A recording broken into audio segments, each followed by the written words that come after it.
Chapter 21. Zhu Zhuqing vs. Dai Mubai. Snake Woman, stop spouting nonsense. Teacher Suran already told us not to disturb students who are absorbing spirit rings. Now get lost. Do you even know who Teacher Suran is? He's the headmaster of Taoyuan Academy. All his disciples are exceptional talents, rare geniuses. Even if your grandfather were here, he'd have to show respect. Do you think Headmaster Su would care about you? Don't disturb his students' peace. This phoenix-tailed crested serpent belongs to little Ao. Zhao Wuji's face hardened as he cut off Chao Tianxiang. His words set Chao Tianxiang and Meng Yuran off. Chao Tianxiang's expression clouded, and Meng Yuran flushed with indignation. She couldn't help but protest for her grandparents. My grandparents are known as the peerless dragon and snake. Together they can even take on a titled Douluo. Don't talk nonsense like that. You're being completely unreasonable.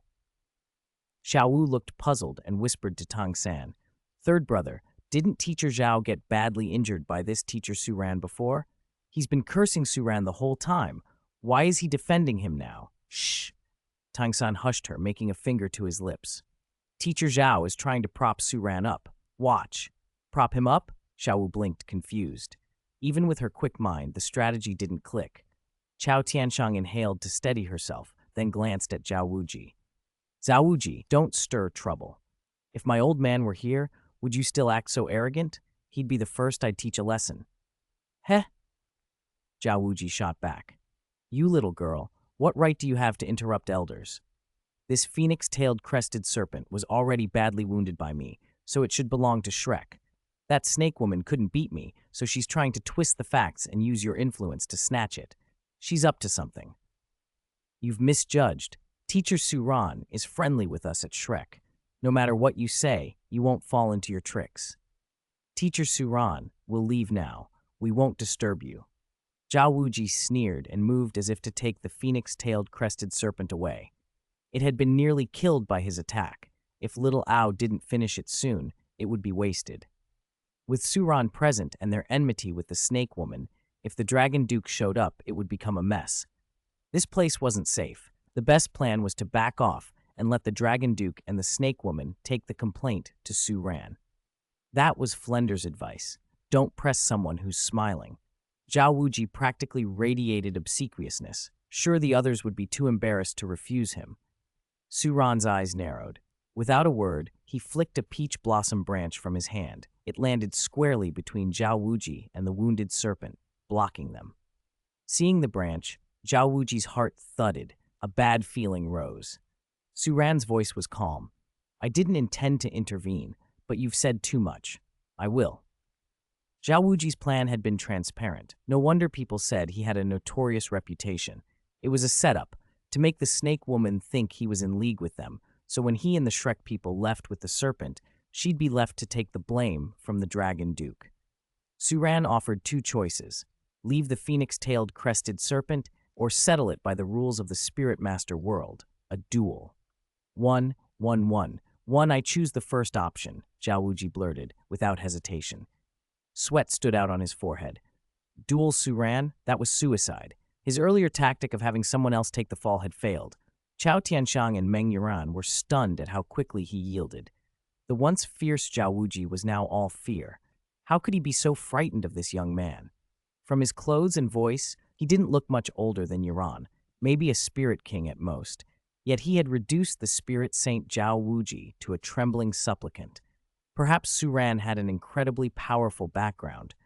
"Don't you want to know who will fight?" Suran looked at Zhao Wuji, expression unreadable. "Heh, I'm already defeated, Teacher Suran. No need to fight. I concede. Do whatever you must with this serpent." Zhao Wuji forced a fawning smile. Only Oscar felt a twinge of regret. That had been his third spirit ring. "Originally, I intended for Dai Mubai of Shrek Academy to duel my disciple Zhu Zhuqing to decide ownership," Suran said. "Since you chose the first option, then leave." "Ah, all right," Zhao Wuji mumbled, preparing to scurry away. "Huh? Wait, who did you say would fight? Mubai and Zhuqing?" Zhao Wuji froze mid-step. In a corner, Dai Mubai, who had been scowling, suddenly brightened. "Teacher, let me fight," Dai Mubai said. "I loathe traitors, especially when the traitor is my fiancée. I'll teach her a lesson. Besides, I'll get the serpent back for little Ao." "Are you sure?" Suran asked. I'm sure. She was only around level 27 a month ago. She can't match me. It's only been a little over a month. I don't believe she's grown that much. Zhao Wuji, flustered, asked if he could change his choice. Suran smiled faintly. Of course. Behind them, Suran's calm voice shifted to the forest. Disciple Zhu Zhuqing's third spirit ring absorption completed. Her spirit ability has attached and shared. The ring's age, 2,700 years.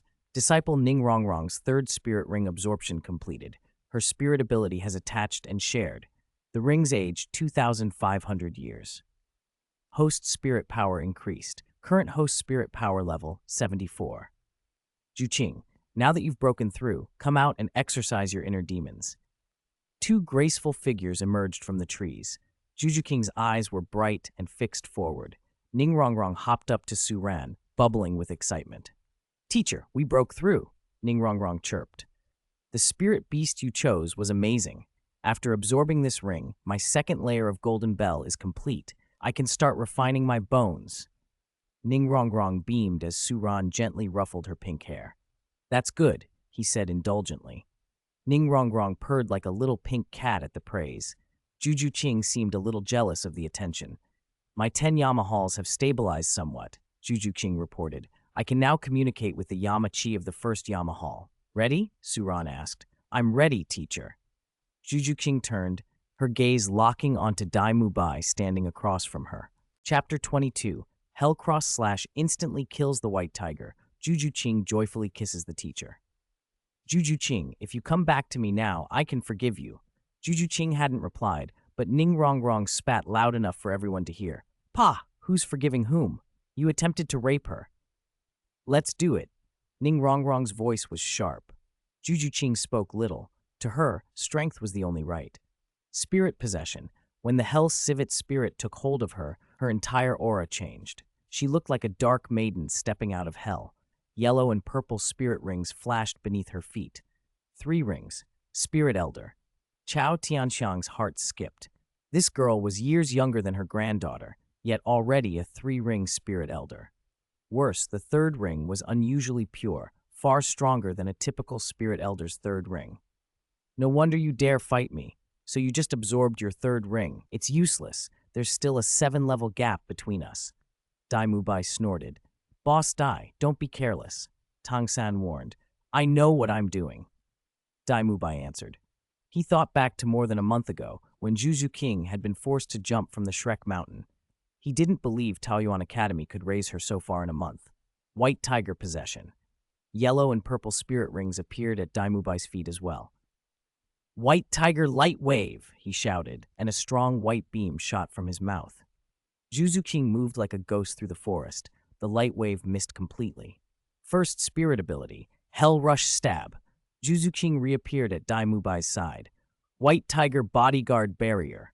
Dai Mubai's body trembled as a shield patterned with white tigers sprang up and actually blocked her thrust.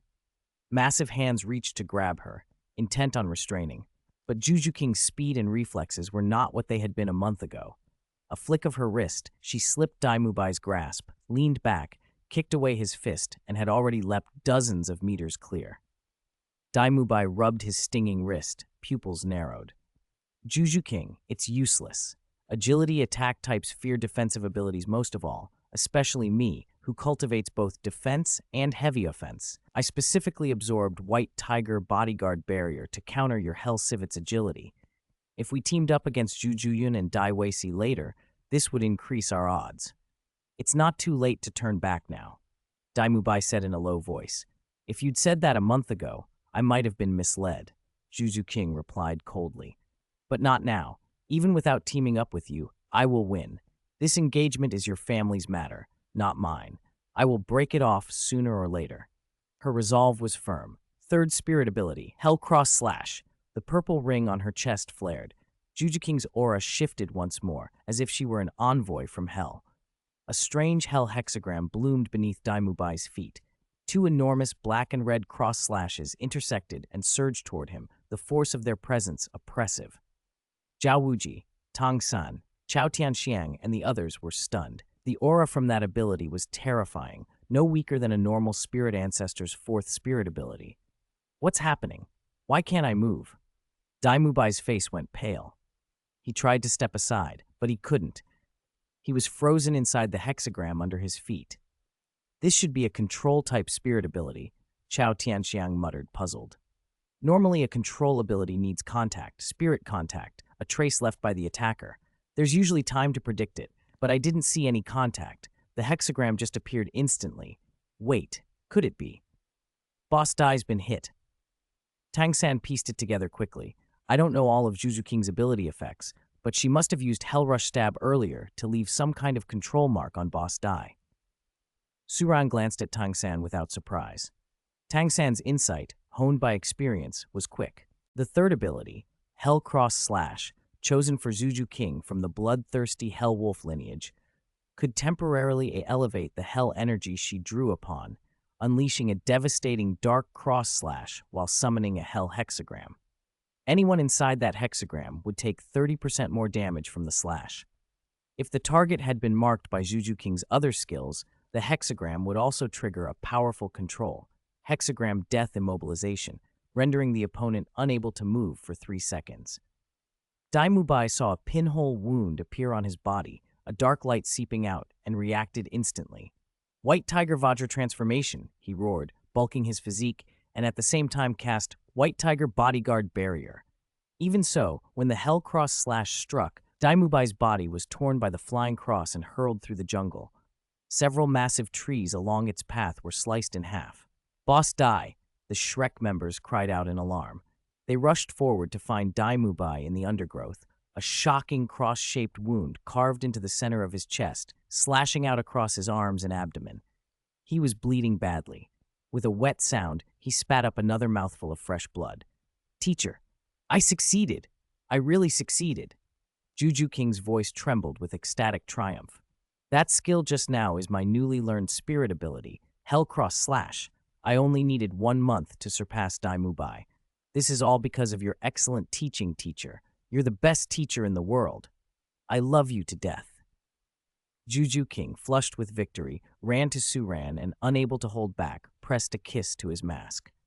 "Zhu Zhuqing, what are you doing?" Ning Rongrong's eyes went wide and her face darkened. She was even more flustered than Zhu Zhuqing. Chapter 23. Young friend, would you be willing to be my granddaughter's teacher? How is this possible? I lost. When did you break my White Tiger Guardian barrier? That shouldn't be possible with your first spirit ability, Hell Rush Stab. Daimubai pressed hemostatic medicine against his wound and gulped down Oscar's recovery sausage. With Tang San and Oscar supporting him, he could barely stand. His eyes were still full of disbelief. He, the proud, evil-eyed White Tiger, had been utterly defeated by a Hell Civet. Had he not used his White Tiger Vajra transformation at the critical moment, he would likely be dead. "It was this gray needle," Tang San said, carefully pulling a slim, dull gray needle from Daimubai's wound. He looked at Zhu Zhuqing with an odd expression. "She used Hell Rush Stab to get past you. Hell Rush Stab couldn't shatter your guardian barrier, but it could weaken the shield at the point of impact. Then she used this elusive gray needle to stab you. There was paralytic medicine on it too. No wonder you didn't feel it," Tang San added. Daimubai stared at the gray needle in Tang San's hand in awe. Tang San felt a little affronted at being called dishonorable for noticing a hidden weapon. He knew the danger of such weapons. A concealed arrow could wound someone without warning, making it almost impossible to defend against. Although Tang San himself knew Tang Sect hidden weapon techniques, he had never shown them to others. Even thousands of years later, when he founded the Tang Sect and reached God King, he hadn't passed on all the methods for making hidden weapons. Zhu Zhuqing paid no attention to Daimubai's gritted teeth. What made her uneasy was Ning Rongrong's indignant gaze. She blushed, embarrassed at how carried away she'd been in the excitement of beating Daimubai. "Sorry, senior sister. I won't kiss you next time." "You still want a next time," Ning Rongrong pouted, a little jealous. Zhu Zhuqing's face warmed. In the flurry of celebration, she'd even planted a sudden kiss on Suran. He had been so surprised he staggered back, then shook his head and looked at Zhao Wuji. "Teacher Zhao, it seems my student won. You won't be taking this phoenix-tailed crested serpent away," Suran said calmly. Zhao Wuji, usually quick to anger, but accustomed to enduring because he feared Su Ran's reputation, now felt utterly humiliated. Not only had Shrek Academy lost the phoenix-tailed serpent T, Dai Mubai lay badly wounded. The academy had been embarrassed, and Zhao Wuji himself looked very bad. His face flushed, he grudgingly cupped his hands. That's how it is. He turned and left, not wanting to stay a moment longer. Once they were far enough away, his anger exploded. He punched a massive ancient tree, smashing a huge hole through the trunk, and snarled, "I told you to withdraw, but you insisted on fighting. You've made me lose all my face. Idiots, all of you. When we go back, there'll be brutal special training, no rest for anyone. If you can't beat those Taoyuan Academy kids, don't even think about relaxing." Xiao Wu watched the group where Su Ran and the others stood, uncertain how to voice what she wanted to say. Seeing Zhao Wuji's impotent fury, she muttered to Tang San, "Third brother, why don't we also become disciples of Su Ran?" Zhuqing became so strong after only a month of apprenticeship. We're not less talented than her. We could change like that too. Tang San was tempted for a moment. The gray needle he'd just taken from Dai Mubai was unlike any hidden weapon he'd ever seen, despite his own mastery of hidden weapon arts. It even carried a trace of power that could drain vitality. In fact, Tang San recognized it as a fragment from a hell-grade hidden weapon called the Ghost Shuttle. Zhu Zhuqing had used the Ghost Shuttle to kill a 1,000-year bloodthirsty hell wolf and a steel-bone ironclad tiger, and she'd taken pieces from their corpses, including this gray needle. But Tang San shook his head. "Xiao Wu, we've already joined Shrek Academy, and I've taken Grandmaster as my teacher. I can't just switch sides. Besides, they might not accept us." "Don't forget," Tang San continued, "the first time Zhu Zhuqing went to Taoyuan Academy, she came back looking awful. The second time, she was badly hurt and only apprenticed after begging for mercy. We Shrek Academy and Taoyuan Academy have too much bad blood. If it were you, would you take us in?" Xiao Wu's face fell a little. "Third brother, you're right. Sigh." Elsewhere, Chao Tianxiang and Meng Yiran watched Zhu Zhuqing with amazement. They were more curious than ever about Su Ran, a young man from Taoyuan Academy who could teach a student to change so dramatically, and whose name had clearly made the immovable king, Zhao Wuji, blanch. Chao Tianxiang stepped forward and cupped her hands to Su Ran. "Young friend, thank you for defending us, for my granddaughter and me. If you hadn't appeared, my granddaughter might have had to use a different spirit beast to make her third spirit ring. We, Dragon Duke, and Snake Woman, owe you our thanks." Su Ran waved the gratitude away. "No need to thank me. I wasn't acting on behalf of you. My disciple had a grudge with Shrek Academy from over a month ago and was badly injured. Since she just broke through to Spirit Elder, I let her fight to break her mental barrier. If she won, her path as a spirit master would smooth out." "A month ago? You mean she couldn't beat Dai Mubai then, and in only a month she's reached this level?" Chao Tianxiang's heart stirred at the thought. "That was an extraordinary leap. It's all thanks to my superb teacher. Otherwise, she couldn't have done it. My teacher is peerless." Zhu Zhuqing, beside Su Ran, became all admiration. From that moment, she was devoted to her teacher. No matter his appearance, she would consider him her master for life. Ning Rongrong, however, wore a sour look and then bristled with pride. "Of course I've known it since I joined the sect. The teacher Ning Rongrong, chose is unquestionably the best in the world. Humph. You ever see a support-type spirit master take on an attack-type spirit master of the same rank and win alone?" Ning Rongrong asked, arms linked with Su Ran as she spoke with unexpected confidence. "I can do it. A support-type beating an attack-type single-handedly?" Chao Tianxiang and Meng Yiran stared, stunned. The claim was even more unbelievable than Zhu Zhuqing's month-long transformation. "It's true," Ning Rongrong said, "and it only took me a month." She hugged Su Ran's arm proudly. Chao Tianxiang, overwhelmed by all these developments, made a swift decision. She inclined her head toward Su Ran. "Young friend, my granddaughter's name is Meng Yiran. We two old ones have taught her since she was little, and she's never had another teacher. Today's meeting feels like fate. Would you be willing to accept Yiran as your disciple and teach her?" "My granddaughter endures hardship well," Chao Tianxiang added, "and her talent is quite good." Chapter 24. Accepting Meng Yiran as his disciple. "Grandma, this is too sudden. Meng stared in disbelief. She admired Zhu Zhuqing's strength, especially that gray needle, a true stroke of genius.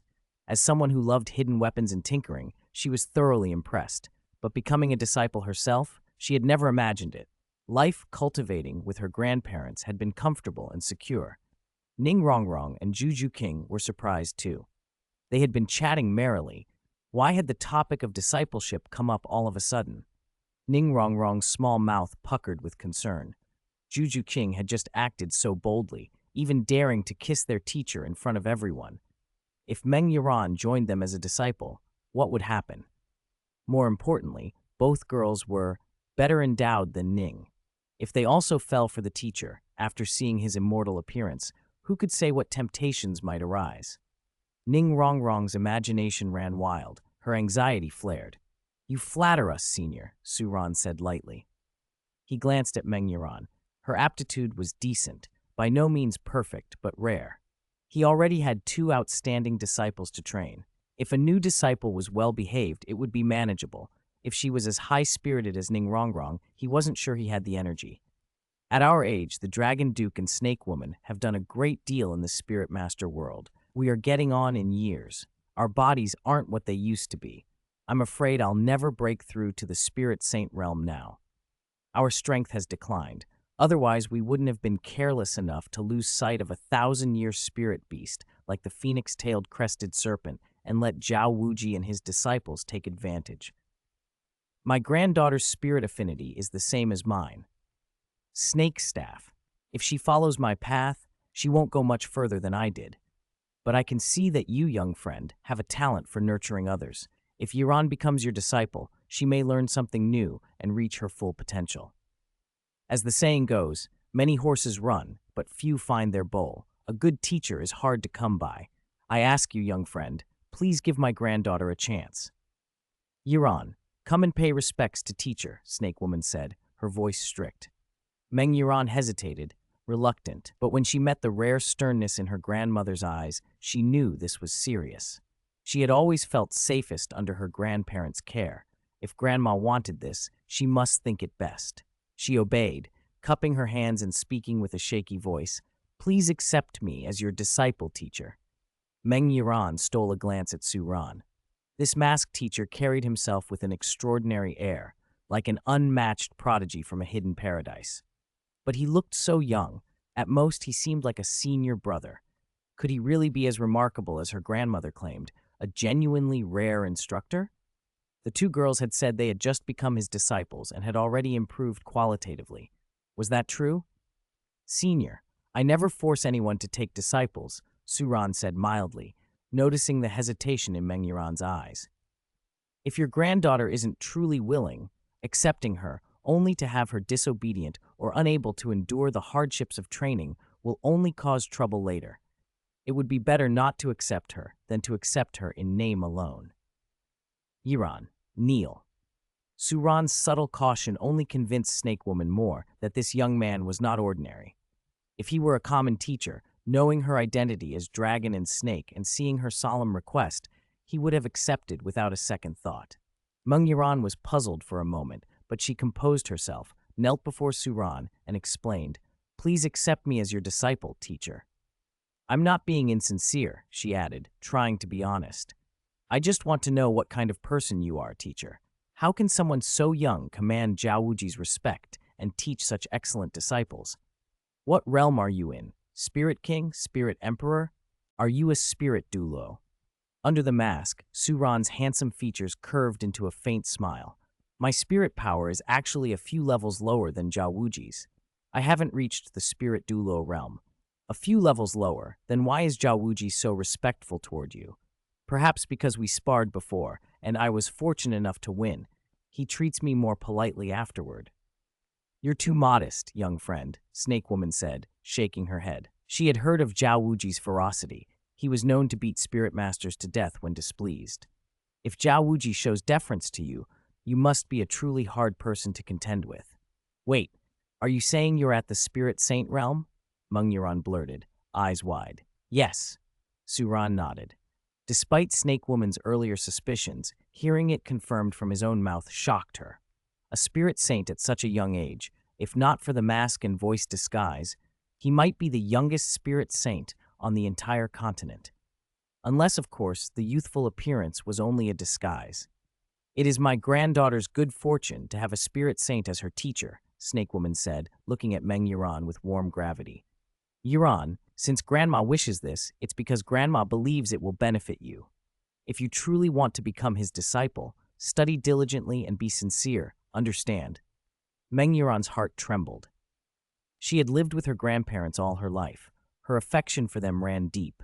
She trusted that Grandma would not make a decision to harm her. Her long lashes fluttered over big brown eyes. She bowed deeply before Su Ran, her forehead smudged with forest dirt. "Teacher, I am sincere," she said. "I want to grow strong like them. Please allow me to follow you and be your disciple." "Becoming my disciple may be a sterner path than studying with Senior Snake Woman," Su Ran said quietly. "I'm not afraid," Meng Yuran answered simply. "Very well. Take this peach blossom token and recite the discipleship oath on its back. From this moment on, you are a student of my Taoyuan Academy." Su Ran waved his hand. A scarlet peach blossom token fluttered through the air and landed before Meng Yuran. She stared at it for a long moment. The ritual was so sacred. She steadied her voice and recited the oath etched on the back. "In this world, I, Meng Yuran, have but one teacher who can move mountains, sever rivers, overturn seas, open the heavens, command gods, and pluck stars." Buzz accepted Meng Yuran as a disciple. Meng Yuran's aptitude rating, age 16, spirit power level 30. Disciple acceptance rewards issued. All spirit ring ages increased by approximately 5%. Spirit power increased by 0.2 levels. One random draw opportunity for peerless techniques, cultivation methods, and the hidden weapons library. First spirit ability, Ji Rumeng, plucking branches like dreams, illusion skill, 135 years, 190 years. Second spirit ability, a dream peach sword order, 1850 years, 1950 years. Third spirit ability, chaotic red flying snow, 408 in 20 years, 560 years. Fourth spirit ability, scarlet moon peach bloom, 12,410 years, 1330 years. Fifth spirit ability, burning flower thousand peach slash, 24,730 years, 25,970 years. Sixth spirit ability, 9 luminaries peach blossom sword, 48,930 years, 51,380 years. Seventh spirit ability, red dust true body, 85,230 years, 89,500 years. Chapter 25. You absolutely must not remove Mr. Su's mask. There will be terrifying consequences. When Meng Yuran formally took Su Ran as her master, Snake Granny Chao Tianxiang's face broke into a relieved smile, and tears began to fall. She and the Dragon Duke were old and growing frail. Meng Yuran's parents had died early. Hunting spirit beasts and engaging in spirit master duels were dangerous work. If Yuran went on to higher spirit power and needed her 5th or 6th spirit ring, who would be strong enough to help her hunt a 1,000-year spirit beast? If something happened and she was left alone in the world, Granny Snake would truly be helpless. Now everything looked secure. The girl had a genius teacher, her 2 fellow disciples were talented, and she would have a place to belong in the future.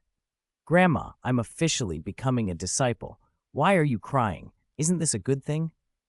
Meng Yuran put away the peach blossom token. Seeing Snake Granny's tears, she felt her own chest tighten. "Grandma's crying tears of joy," the old woman said, dabbing at her cheeks. "If your grandpa knew you'd found such a good teacher, he'd be so happy." "All right, let's absorb that spirit ring first. This phoenix-tailed crested serpent can't last much longer." If the phoenix-tailed crested serpent could have spoken, it would probably have cursed. "Seriously, 2 groups came after me. You beat me half to death and argued over me, and now you pick a master in front of me? Can't you just end it? Is a snake's life not a life?" "Wait, Yuran, you shouldn't absorb this phoenix-tailed crested serpent." Just as Meng Yuran was about to take the final move, Su Ran spoke up softly. Yuran glanced at him in confusion.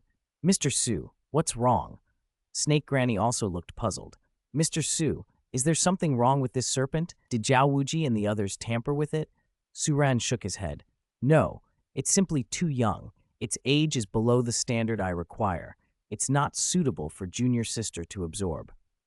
Zhu Zhuqing smiled faintly. She already knew about Mr. Su's exceptionally strict standards for spirit ring ages. Ning Rongrong's face fell. Every time she looked at Zhuqing now, she felt a flash of annoyance. "Sister, I treated you like my best friend and you went behind my back?" she complained. "You kissed my teacher." "Humph." "All right, senior sister Rongrong, don't be mad. I didn't mean to." "I don't believe you." "Yuran, my name is Zhu Zhuqing. You can call me Zhuqing. This is senior sister Rongrong. Although she's about my age, she's Mr. Su's first direct disciple, our senior disciple's sister." Zhuqing introduced them quickly. "Senior sister Rongrong," Meng Yuran said, but it still felt odd to call her that since Rongrong acted like a senior in relation to the others. "The phoenix-tailed crested serpent is under 1,500 years old," Suran continued. "Although that's a normal third ring age for most spirit masters, it's too low for someone who will be my disciple. Yuran's physique is too weak right now. She shouldn't absorb a third ring yet. I intend to explore the Stardew Great Forest, find a suitable spirit beast, and bring it back to the academy. After special training to strengthen her body, she can absorb its spirit ring." Suran took from his pouch a small, dark green medicine bottle, stepped forward, and dripped the kura into the serpent's wound. The wound healed almost at once. Revived, the serpent twitched and regarded Suran with confused caution. Why had these humans tried to kill it and were now helping it? It circled him once, then slithered deeper into the forest. "What a miraculous healing medicine," someone murmured. "But are we just letting it go?" Snake Granny asked. Suran's voice was even. "All living things have spirits. If a creature is useless to us, there's no reason to kill it. The growth of spirit beasts is difficult. Wanton killing will only make it harder for spirit masters to find suitable spirit rings later. Old Snake, don't worry." He looked toward them. "Since Yuran is my student, I will choose a spirit ring that matches her physique. For now, I'll search the Stardew Great Forest for something suitable. When her physical condition improves through training, she can absorb the ring." "Since Yuran is your disciple, we'll follow your arrangement," Snake Granny agreed. Earlier, during the duel between Zhuqing and Dai Mubai, she'd already noticed how exceptional Zhuqing's third spirit ring was, far above average. Now she understood Suran's standards. The phoenix-tailed crested serpent she'd picked had seemed top grade to her, but it hadn't even registered with him. "Zhuqing, Rongrong, you two just absorbed your third rings and your realms haven't stabilized. Return to the hotel with Old Snake and Yuran. Stabilize your realms. I will continue searching the Stardew Great Forest." Ning Rongrong worried aloud. "Mr. Su, please be careful on your own in the Stardew Great Forest. Don't let any spirit beasts hurt you. Your disciple will be distressed." "Don't worry." Suran smiled faintly, and in an instant his figure was gone, swallowed by the forest. His Yellow Springs evasion was a level above Zhuqing's. He came and went without a trace. "This Mr. Su is truly remarkable," Zhuqing said. "But, senior sister Rongrong, Zhuqing, why does Mr. Su wear a mask? Does he not want us to see his face?" Meng Yuran asked on the way out of the Stardew Great Forest. Snake Granny was curious too. Wearing a mask on special occasions made sense, but why keep it on just for spirit beast hunting? "Don't ask, don't look," Ning Rongrong blurted out solemnly. "Mr. Su's face under that mask is terrifying. If you see it, your heart will stop. He'll fire laser eyes, Biu, and you'll be done for. So from now on, you absolutely must not ask Mr. Su why he wears a mask, and under no circumstances must you remove his mask. The consequences will be very serious." Ning Rongrong thumped the air with emphasis. "Is it that serious?" Meng Yuran asked, genuinely frightened. "Yes." Ning Rongrong nodded vehemently. She couldn't risk them seeing Mr. Su's face. Then all her junior sisters might become love rivals. "But senior sister Rongrong," Yuran pointed out, "Mr. Su's mask doesn't seem to cover his eyes. If he had laser eyes, they'd shoot right out, wouldn't they?" "Huh? I haven't thought about that. You're not allowed to ask. Absolutely not allowed." Ning Rongrong's face went the color of a beet. They walked on, the forest shadows lengthening behind them, and Suran's quiet figure already a memory among the trees. Chapter 26, A Glimpse, Xiao Wu's Fall. "Erming, this is as far as you go. If you follow me any farther, it'll draw attention and cause trouble. Go back quickly. I'll come back to see you and Daming again someday." Under a starry sky, faint starlight sifted down deep within the outer circle of the Stardew Great Forest. Xiao Wu reined in her aura. Her 3 spirit rings, 2 yellow and 1 purple, slowly dimmed. She spoke softly to the dark Titan giant ape behind her, signaling him to leave.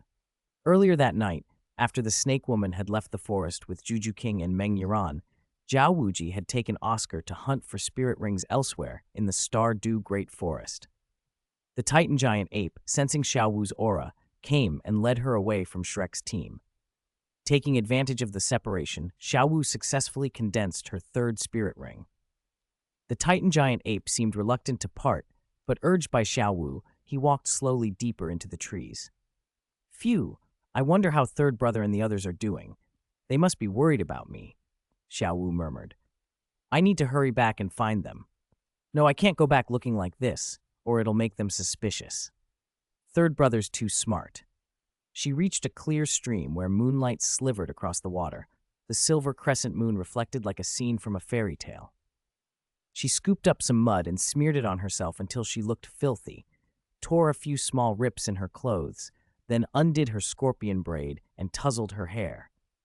Only when her scorpion braid hung messy and she looked like someone who had escaped a disaster did she feel satisfied.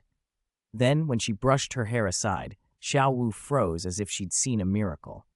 Upstream, clear water ran over blue stones under the faint moonlight. 2 fierce 1,000-year spirit beasts were tethered nearby, their eyes unfocused, as though bewildered. Not far from them, a peerlessly handsome young man had just risen from the stream. His hair was still wet, his strong, fair torso exposed, 8 exquisite abdominal muscles like a crafted work of art, and a faint steam drifted off him as if he'd stepped out of a fairy tale. So exquisite, such a handsome man. How can there be someone so beautiful in this world? Xiao Wu stood rooted, unable to move, her eyes fixed on him. Drip, drip, drip. Suddenly, her face felt hot, her whole body flushed, and a warm current surged through her. She glanced down and saw bright red drops falling from her nose into the stream. She was having a nosebleed. Her eyes widened in panic. It was her first nosebleed, and she didn't know what to do. She tilted her head back to stop the blood and cupped stream water to clean herself, but the more she tilted her head, the worse she felt. Her breathing grew difficult, her nasal passages clogged, and she began to choke and cough. Am I going to die? Fear flickered across her face. Lower your head and pinch the sides of your nose with your hand. A young man's voice, soft as a breeze, sounded beside her like a dream. At the same instant, something cool touched the back of her neck, the sensation of a cold towel dipped in the stream. Miraculously, she followed the voice's instruction, and the nosebleed stopped almost immediately. When she blinked and looked up again, the young man and the spirit beasts were gone. Only a towel remained on the stone by the stream. Where did he go? Who was he? His voice sounds familiar. He's just too handsome. Xiao Wu picked up the white towel and inhaled. It smelled faintly masculine, the scent of someone who just bathed. She couldn't help pressing it to her nose, taking the scent in again and again. The young man's face swam in her mind, his figure, his looks, truly peerless, like nothing she'd ever seen. For a moment she felt intoxicated. He had used this towel to dry himself, and now she was pressing it to her face and mouth. Did that count as getting close to him? I must find him. Clutching the towel, Xiao Wu's eyes burned with determined longing. Perhaps this was what Mother had called that human feeling, love at first sight. While Xiao Wu stood there, lost in his image, Suran had already led the 2,000-year spirit beasts and fled through the night, reaching the edge of the outer circle. Only after confirming no one was pursuing did he finally relax. He'd spent a great deal of effort in the forest to find the 2,800-year Li She Wang Hu, fierce blood king tiger, and the roughly 2,400-year ghost barrier great serpent he had brought with him. Because he'd been busy hunting spirit rings for Zhu Zhuqing and Ning Rongrong these past few days, this time he had gone scouting suitable spirit beasts alone for Meng Yuran and Wang Sheng. He had stopped at the clear stream to clean himself and refresh, only for Xiao Wu to stumble in and break his peace. The fact that the girl had had a nosebleed from looking left, Suran speechless. I hope she didn't recognize me, he thought. Suran shook his head, hoisted himself onto the Li Shui Wang Hu, and led the ghost barrier great serpent out of the forest. The 2,000-year spirit beasts he'd chosen for Wang Sheng and Meng Yiran were both powerful, overlord level among thousand-year spirit beasts. But before Su Ran, their ferocity had faded. A peach blossom petal shape filled their eyes. This was Su Ran's first spirit ability, Zhi Rumeng, plucking branches as dreams, which could draw a living being's consciousness into an illusion. Now that the ability had matured to the 1,000-year level, its illusions lasted longer and could blend into reality. Su Ran could even guide an animal's actions. Low cultivation, low spirit power spirit beasts and spirit masters were especially hard-pressed to resist. In the ghost barrier, great serpents, and the Lai Shui Wang Hu's eyes, the world had turned pink. The trees were peach blossoms. They were no longer ferocious beasts, but a graceful unicorn or a loyal guard dog, and Su Ran was their master. Of course, Zhi Rumeng was not permanent. When the color of the peach petals in their eyes began to fade and eventually vanished, they would regain their wildness and become irritable once more. Chapter 27. Su Ran returns on a tiger. Ning Rongrong bravely protects her teacher. How can you just say Yiran can take a teacher without asking us? And she returned without even absorbing her third spirit ring. This is childish. Yiran, come with Grandpa. I'll take you to find a new spirit ring. With me around, no one will dare snatch it from you. In the small town on the forest's edge, Dawn found the beast hunting teams and spirit hunting contractors already out and about. Dragon Duke Meng Shu was tugging at Meng Yiran, preparing to re-enter the Star Do Great Forest. He was plainly displeased that Snake Woman had made the decision to let Meng Yiran take a teacher without consulting him. Grandpa, teacher is already helping me look for a suitable third spirit ring. Let's wait for him to come back and see what he says, Meng Yiran replied. She had kowtowed and accepted him as her teacher, her first and only time taking a teacher, and she felt it deserved solemnity. Besides, the peach blossom token teacher had given her was beautiful, and she treasured it. She wasn't going to be rude and act against that. Old man, calm down. Mr. Su alone helped both girls hunt their third spirit rings. The two of us together struggled to catch a phoenix-tailed crested serpent over 1,000 years old. Don't make trouble. Admit when you're beaten, Snake Woman scolded, looping her cane through Dragon Duke's sleeve and pulling him back. But Dragon Duke bristled. Who said I'm old? With our Spirit Master cultivation, living to 150 is nothing. I'm in my prime. That phoenix-tailed crested serpent getting away was just an accident. Just an accident. All right, I know it was an accident. You do have strength, but you should rest. You're getting out of breath. Look at these two little girls. Both are Mr. Su's students. At 12, they're already spirit elders at level 31. Their power is unmatched in their age group. It wouldn't hurt Yiran to study with them. Snake Woman gave Dragon Duke an exasperated glance. People can be stubborn their whole lives. He was such a donkey. But she believed letting Meng Yiran study under Su Ran was the right call. After leaving the Star Do Great Forest, she'd spent time talking with Zhu Zhuqing and Ning Rongrong and been impressed by their backgrounds at Shrek and Taoyuan Academy. Letting Yiran learn from Su Ran at Taoyuan seemed a bright path. Meng Yiran herself was more curious than anything, curious about the gray needle Zhu Zhuqing had used to shatter Dai Mubai's protective barrier, and about the hidden weapon Ghost Shuttle Su Ran had given. Most of all, she was curious about what lay beneath Teacher Su Ran's mask. Ning Rongrong's exaggerated descriptions only made her more eager to see it. Dragon Duke was finally coaxed into a small tea house in front of the hotel, where he sipped his tea to calm down. Zhu Zhuqing and Ning Rongrong, however, watched the forest road anxiously. Su Ran had been in the Stardew Great Forest for over a day, and they worried. Just then, voices rose up from the road where people were moving back and forth. Who is that? Incredible. Look at that tiger, purple-blue stripes on the head and yellow-red on the body. That has to be at least a 2,000-year-old fierce blood king tiger. And he's leading a ghost barrier great serpent that must be 2,000 or 3,000 years old. Both are terrifying spirit beasts. How did he tame them? Keep your distance. The ghost barrier. Great serpent sprays a poisonous mist that spawns other venomous snakes. One bite and you're done for. The townsfolk and spirit masters made way. Most powers capturing live spirit beasts took 100-year or 10-year beasts. Capturing thousand-year beasts alive was rare and dangerous. Only places like Spirit Hall usually attempted it. But the rider was a young man, not an imposing elder, masked, dressed in flowing white, casually reclining on the back of the fierce Blood King tiger. He returned at an unhurried pace, the ghost barrier great serpent following. Zhu Zhuqing and Ning Rongrong's faces lit up when they saw him. Ning Rongrong rushed forward. "Teacher, you're finally back. You're not hurt, are you?" I'm fine. Are you two all right?" Su Ran jumped down from the tiger and patted Ning Rongrong's head. Ning Rongrong shuffled to his left, a little uneasy with the tiger and the great serpent flanking them. Both beasts looked dangerous enough to keep most people away. Still, Su Ran's head pat was pleasant, and her cheeks flushed.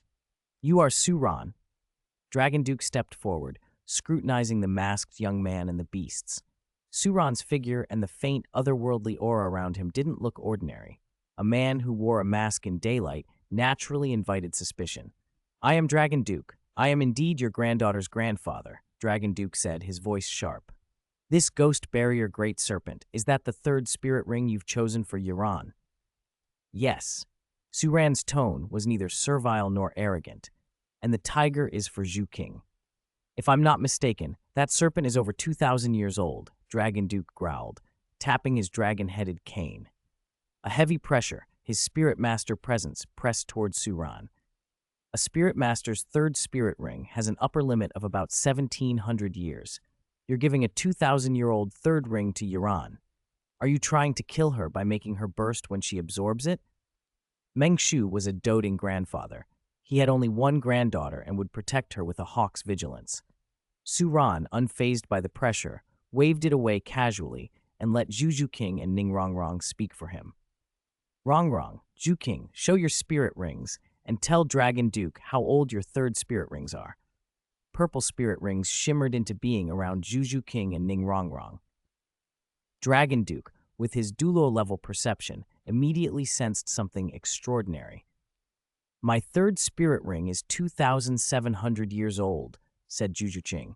"My third spirit ring is 2,500 years old," said Ning Rongrong. Dragon Duke's surprise deepened. Snake Woman had told him these two were exceptional, but seeing their spirits and spirit rings in person drove the point home.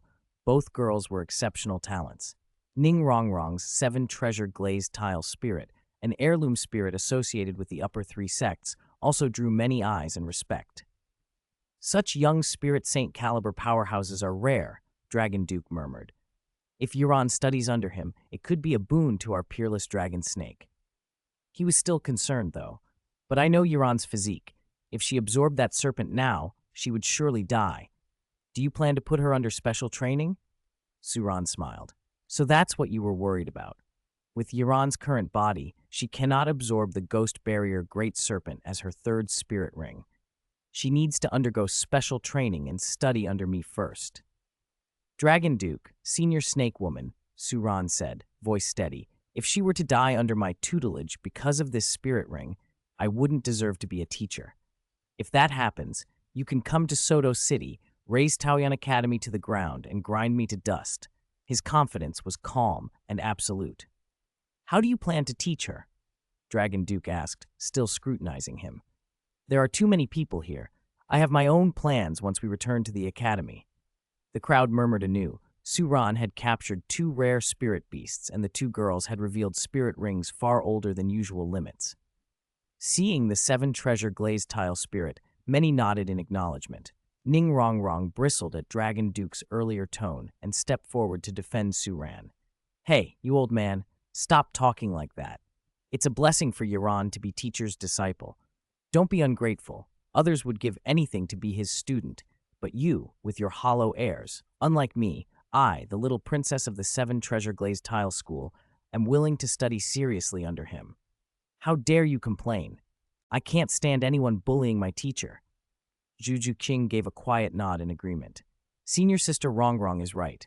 "Hey, you 2 girls," Dragon Duke began, flustered, but the morning air was already thick with curiosity and opinion. Chapter 28, Flender Poaches, Obsessed Huo Wu. "Wang Sheng, I'm willing to raise the enrollment subsidy I offered before to 50 gold coins a year. and the Academy will unconditionally prioritize helping you select and hunt your spirit ring. How about joining our Shrek Academy?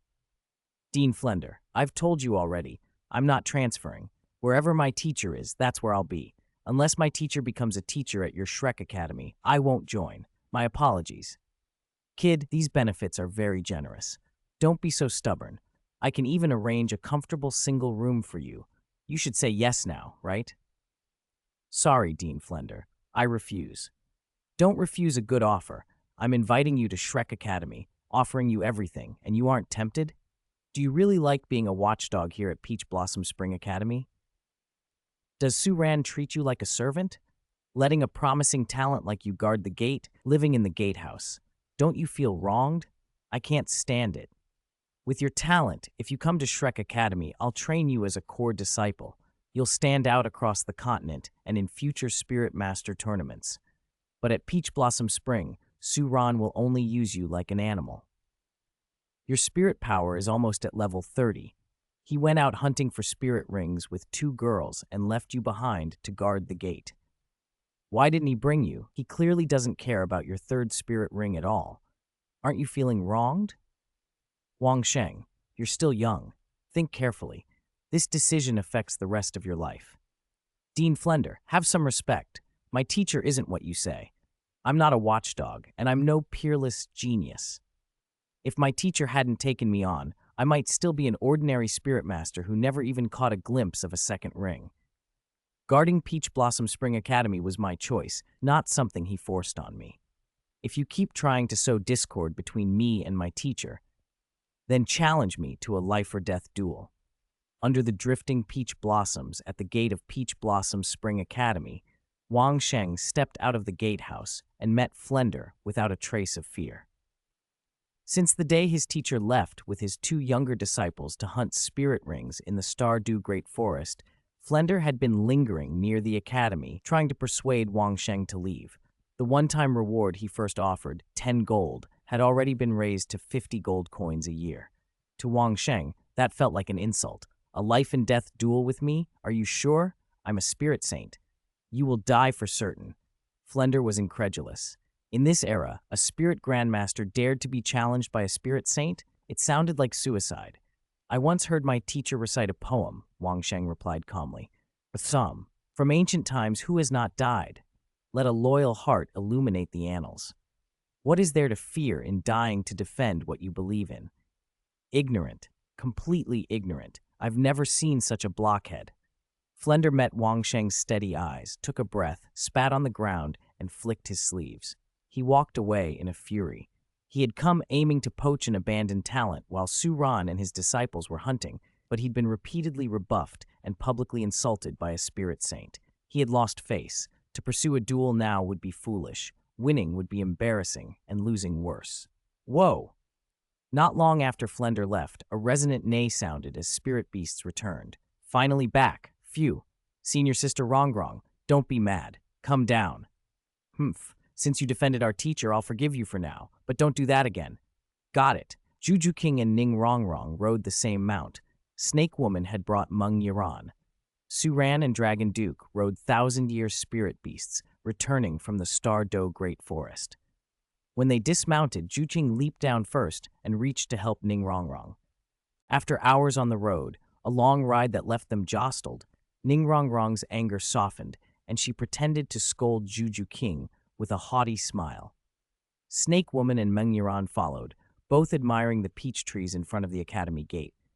The campus wasn't large or ostentatious, but the falling blossoms and light fragrance gave it the feel of an idyllic peach blossom spring. Is this Peach Blossom Spring Academy? It's so pretty, Meng Yiran breathed, eyes wide. Few girls would dislike a campus like this. The campus looks good, but the academy is too small, less than 1/10 the size of Alien Beast Academy, Dragon Duke said lightly. Meng Yiran had previously studied at Alien Beast Academy, a top spirit master school, and both he and Snake Woman were honorary teachers there. Humph, it's small now, but it will grow. Just wait, Ning Rongrong snorted.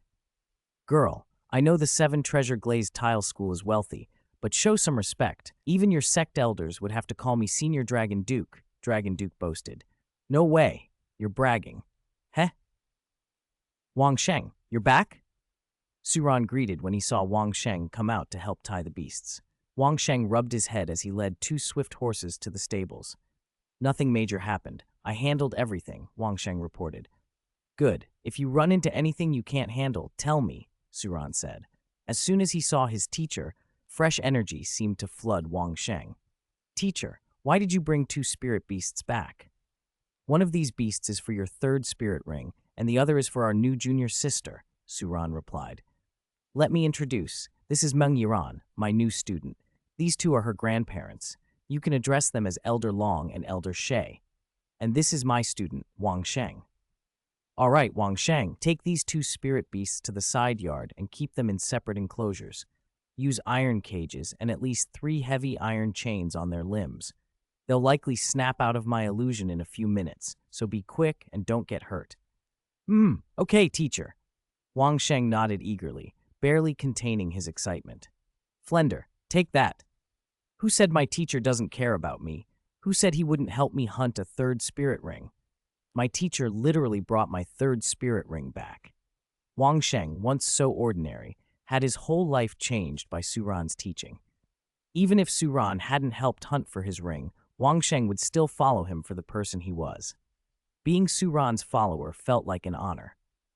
The next morning, Zhao Wuji and the Shrek students returned.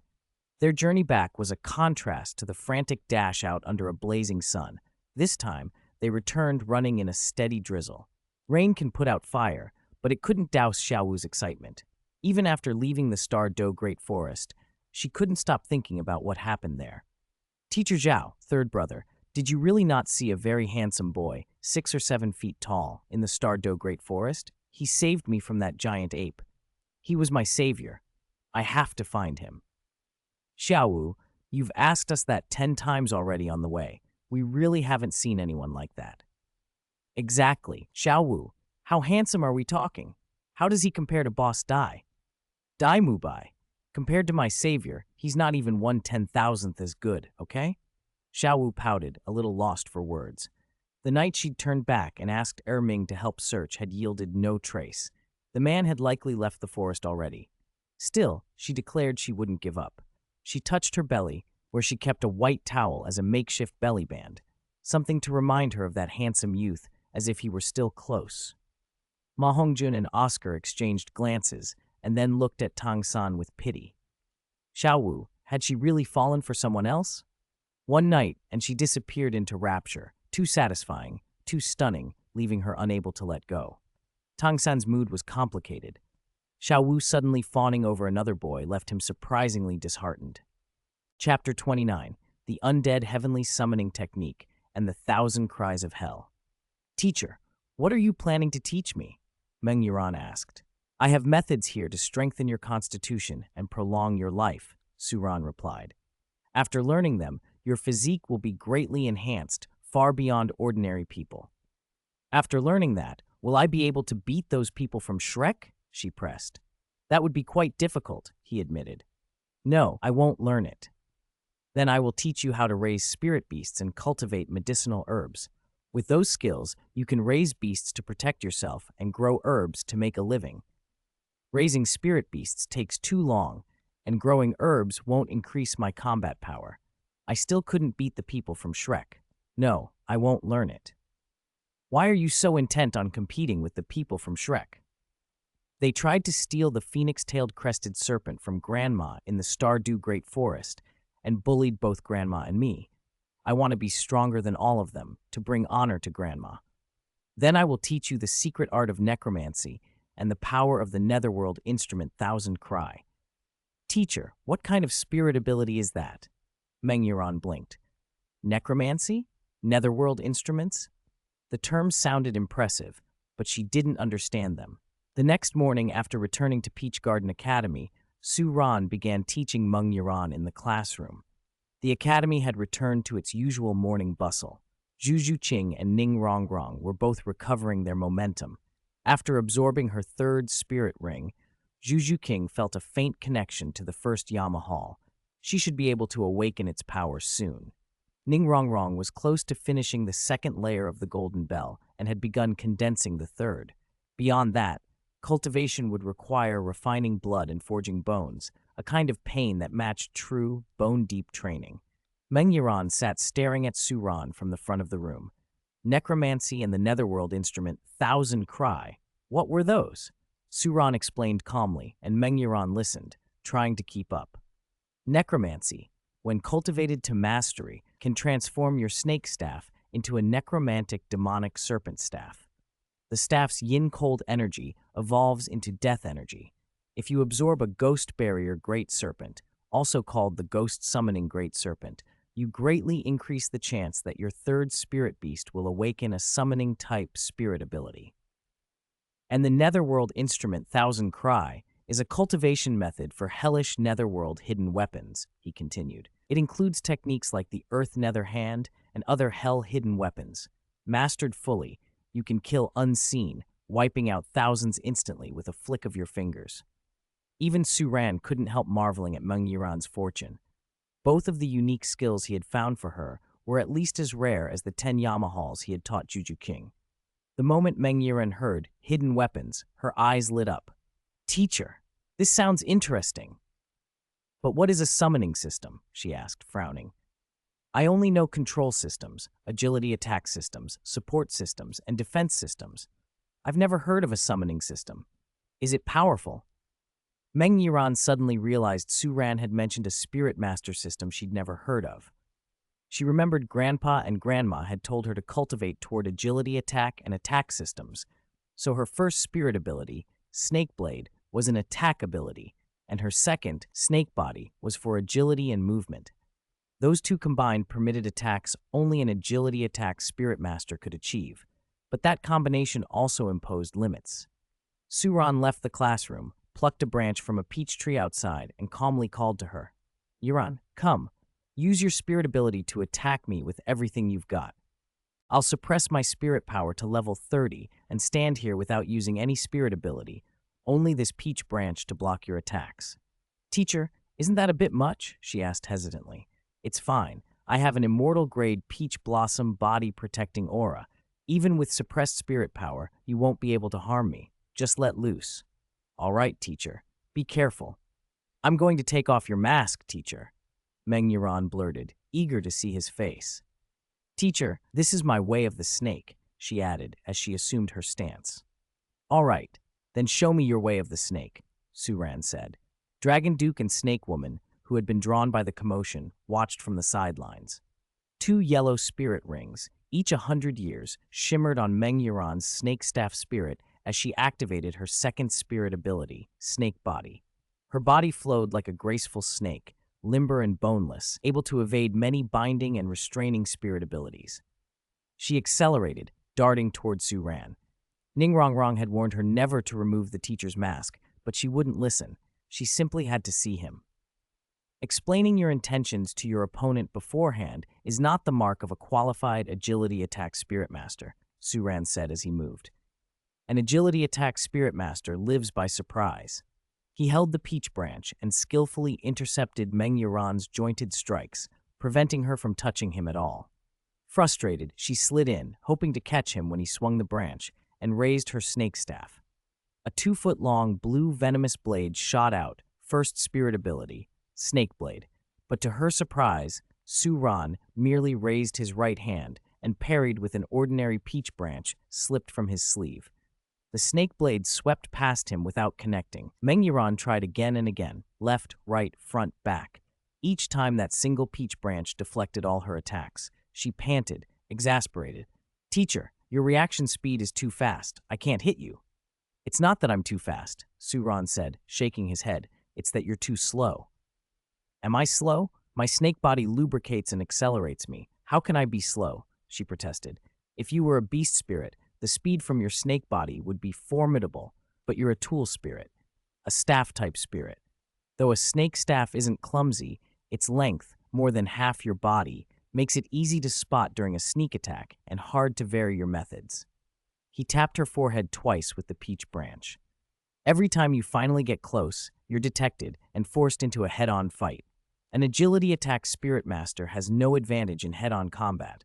The opponent only needs to deflect your staff slightly, and your snake blade won't hit its target at all. Meng Yuan thought back to a few days earlier in the Stardew Great Forest. The phoenix-tailed crested serpent's agility had made it nearly impossible for her grandmother's spirit ability to land a strike. That was why the serpent had escaped. She began to see Su Ran's point. "So you think I shouldn't follow the agility attack or pure attack path," she said slowly, "but instead become the summoning-type spirit master you mentioned?" "Yes. I once told Wang Sheng the same thing. Today I'll give you the same advice." Su Ran led her back to the classroom and wrote 8 large characters on the blackboard. "Tailor to the spirit, unity of person and spirit." Meng Yuran's eyes widened when she read them. Dragon Duke and Snake Woman, who had been peeking in secret, overheard and exchanged astonished looks. Those 8 characters were brief, but contained profound wisdom not easily summarized. "No matter how good a spirit is, it fears cultivation errors and choosing the wrong system," Su Ran said. "Only by following the correct path based on the spirit's characteristics, achieving unity between spirit and spirit master, can one unleash their full power." From my research, staff-type spirits have 2 suitable cultivation directions. One is the mage path, think control system, attacking from a distance, manipulating the opponent's movements to prevent them from closing in. This plays to your strengths while avoiding your weaknesses. The second is the summoning system. A summoning spirit master uses the staff as a vessel to form contracts through spirit rings, summoning spirit beasts to fight for them. You no longer need to rely on clumsy staff strikes. You can command beasts to do the fighting. Combine that with study of the Netherworld Instrument Thousand Cry and its hellish hidden weapons, and you can multitask, mastering Netherworld Hell hidden weapons while commanding spirit beasts. In time, you could fight alongside the beasts you summon, creating the effect of 2, 3, even 4 spirit masters embodied in one person. Meng Yuran's head buzzed. She couldn't absorb everything at once, but she understood the power in Su Ran's plan. Her lithe, snake-like body trembled with excitement. She nodded eagerly. "Teacher, I'll learn this." Outside, Dragon Duke and Snake Woman looked at each other, their expressions betraying a mix of surprise and emotion. Su Ran's spirit master knowledge was far beyond their own. "A summoning system spirit master?" Snake Woman murmured. "I really am getting old," Dragon Duke admitted softly. "The future of the spirit master world might belong to this young friend, Su." Chapter 30. Xiao Wu's Question to Grandmaster. At Taoyuan Academy, Su Ran carefully taught Meng Yuran the unique arts of necromancy and the nether instrument, Thousand Cries, putting her on the path to become a summoner spirit master and a master of hellish hidden weapons. Zhu Zhuqing had also absorbed a spirit bone from a nether beast, the right leg bone of a 30,000-year-old nether beast, which granted her an exceptional nether skill and greatly boosted her spirit power, giving her the spirit ability, Netherworld Vortex. To Su Ran's mild surprise, he learned on returning to the academy that Ning Rongrong's 3rd spirit ring, taken from the steel-bone ironclad tiger, not only perfected the 2nd stage of her Golden Bell cover, but also produced an ironclad torso bone. It was unexpected but sensible. One reason Su Ran hunted spirit beasts that matched his disciples' cultivation techniques was precisely the chance that a spirit bone might drop. Spirit bones were exceedingly rare on the Douluo Continent. Even a 1,000-year-old bone was the stuff of every spirit master's dreams. Their value wasn't only in granting immediate spirit abilities, but in their capacity to grow with their master. While many spirit bones grew slowly and few spirit masters could temper their bodies to rival a 10,000-year spirit beast, external spirit bones, those not tied to the 6 major spirit bones, could grow faster. Fortunately, the ironclad torso bone complemented the 7-treasure Golden Bell shield perfectly. With Ning Rongrong's already honed ultimate defensive skill, Golden Bell cover, and this impenetrable bone ability, her defense would increase dramatically, over 50%, and combined with the weight bonus from the 7-treasure pagoda, her shield value would be elevated beyond what peers of the same realm could break. Su Ran also equipped her with a bone-nourishing elixir designed to warm and accelerate a spirit bone's age. Given time, it could raise the bone's effective years into the 10,000 mark, greatly amplifying its effect. While in the Stardew Great Forest, Su Ran had considered hunting the man-faced demon spider. Tang San needed. That spider's external spirit bone, the 8 spider lances, emphasized growth. But he ultimately decided against it. First, finding that particular man-faced demon spider in the vast outer regions would be difficult. Second, the spider they might find would only be about 2,000 years old, too young. And third, both Zhu Zhuqing and Meng Yuan, who would be suitable candidates to absorb that spirit ring, were girls. If either of them were to unfurl 8 spider lances in battle, one could imagine how awkward that might be if their clothing tore.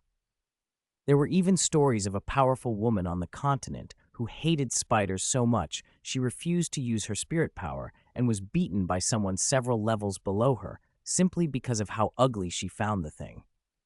Su Ran abandoned the idea. There would be better spirit bones to find in the future. No need to fixate on a single set of spider lances. In the following days, Meng Yuan trained alongside Zhu Zhuqing and Ning Rongrong, each developing their unique arts. Because of Zhu Zhuqing's prior exposure to a hellish hidden weapon Su Ran had given her, the Ghost Shuttle, she picked up some of the nether instrument Thousand Cries and exchanged techniques with Meng Yuan. Necromancy suited Meng Yuan's spirit. She learned to draw on the power of the sun, moon, and stars through her snake staff and to ingest the death chi from the earth's veins. This path was unique to her spirit. Only when the snake staff evolved into a death spirit snake staff would she truly have entered that way. Nether instrument, Thousand Cries, required not only knowledge of hellish hidden weapons, but also precise movement techniques and crafting skills. Like Tang San's mysterious heaven skill, it emphasized hand training. Tang San practiced the mysterious jade hand. Zhu Zhuqing and Meng Yuan practiced the earth nether hand. The two methods were similar yet distinct. One thing was certain. If Tang San ever saw their perfected earth nether hand, he would be astonished. So at Taoyuan Academy, 4 students strove to cultivate their top-tier ultimate skills, turning their fates around. The students at Shrek Academy weren't idle either. Under pressure from Zhao Wuji and the newly arrived teachers, Tang San, Oscar, Ma Hongjun, Dai Mubai, and Xiao Wu trained relentlessly.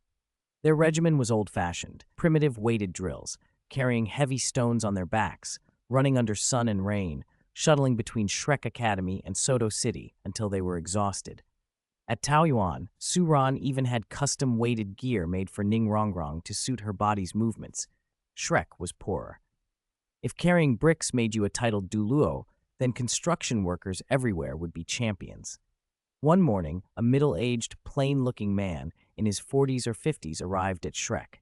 He had just come in time to hear Zhao Wuji and some of the little freaks reporting their losses to Flender.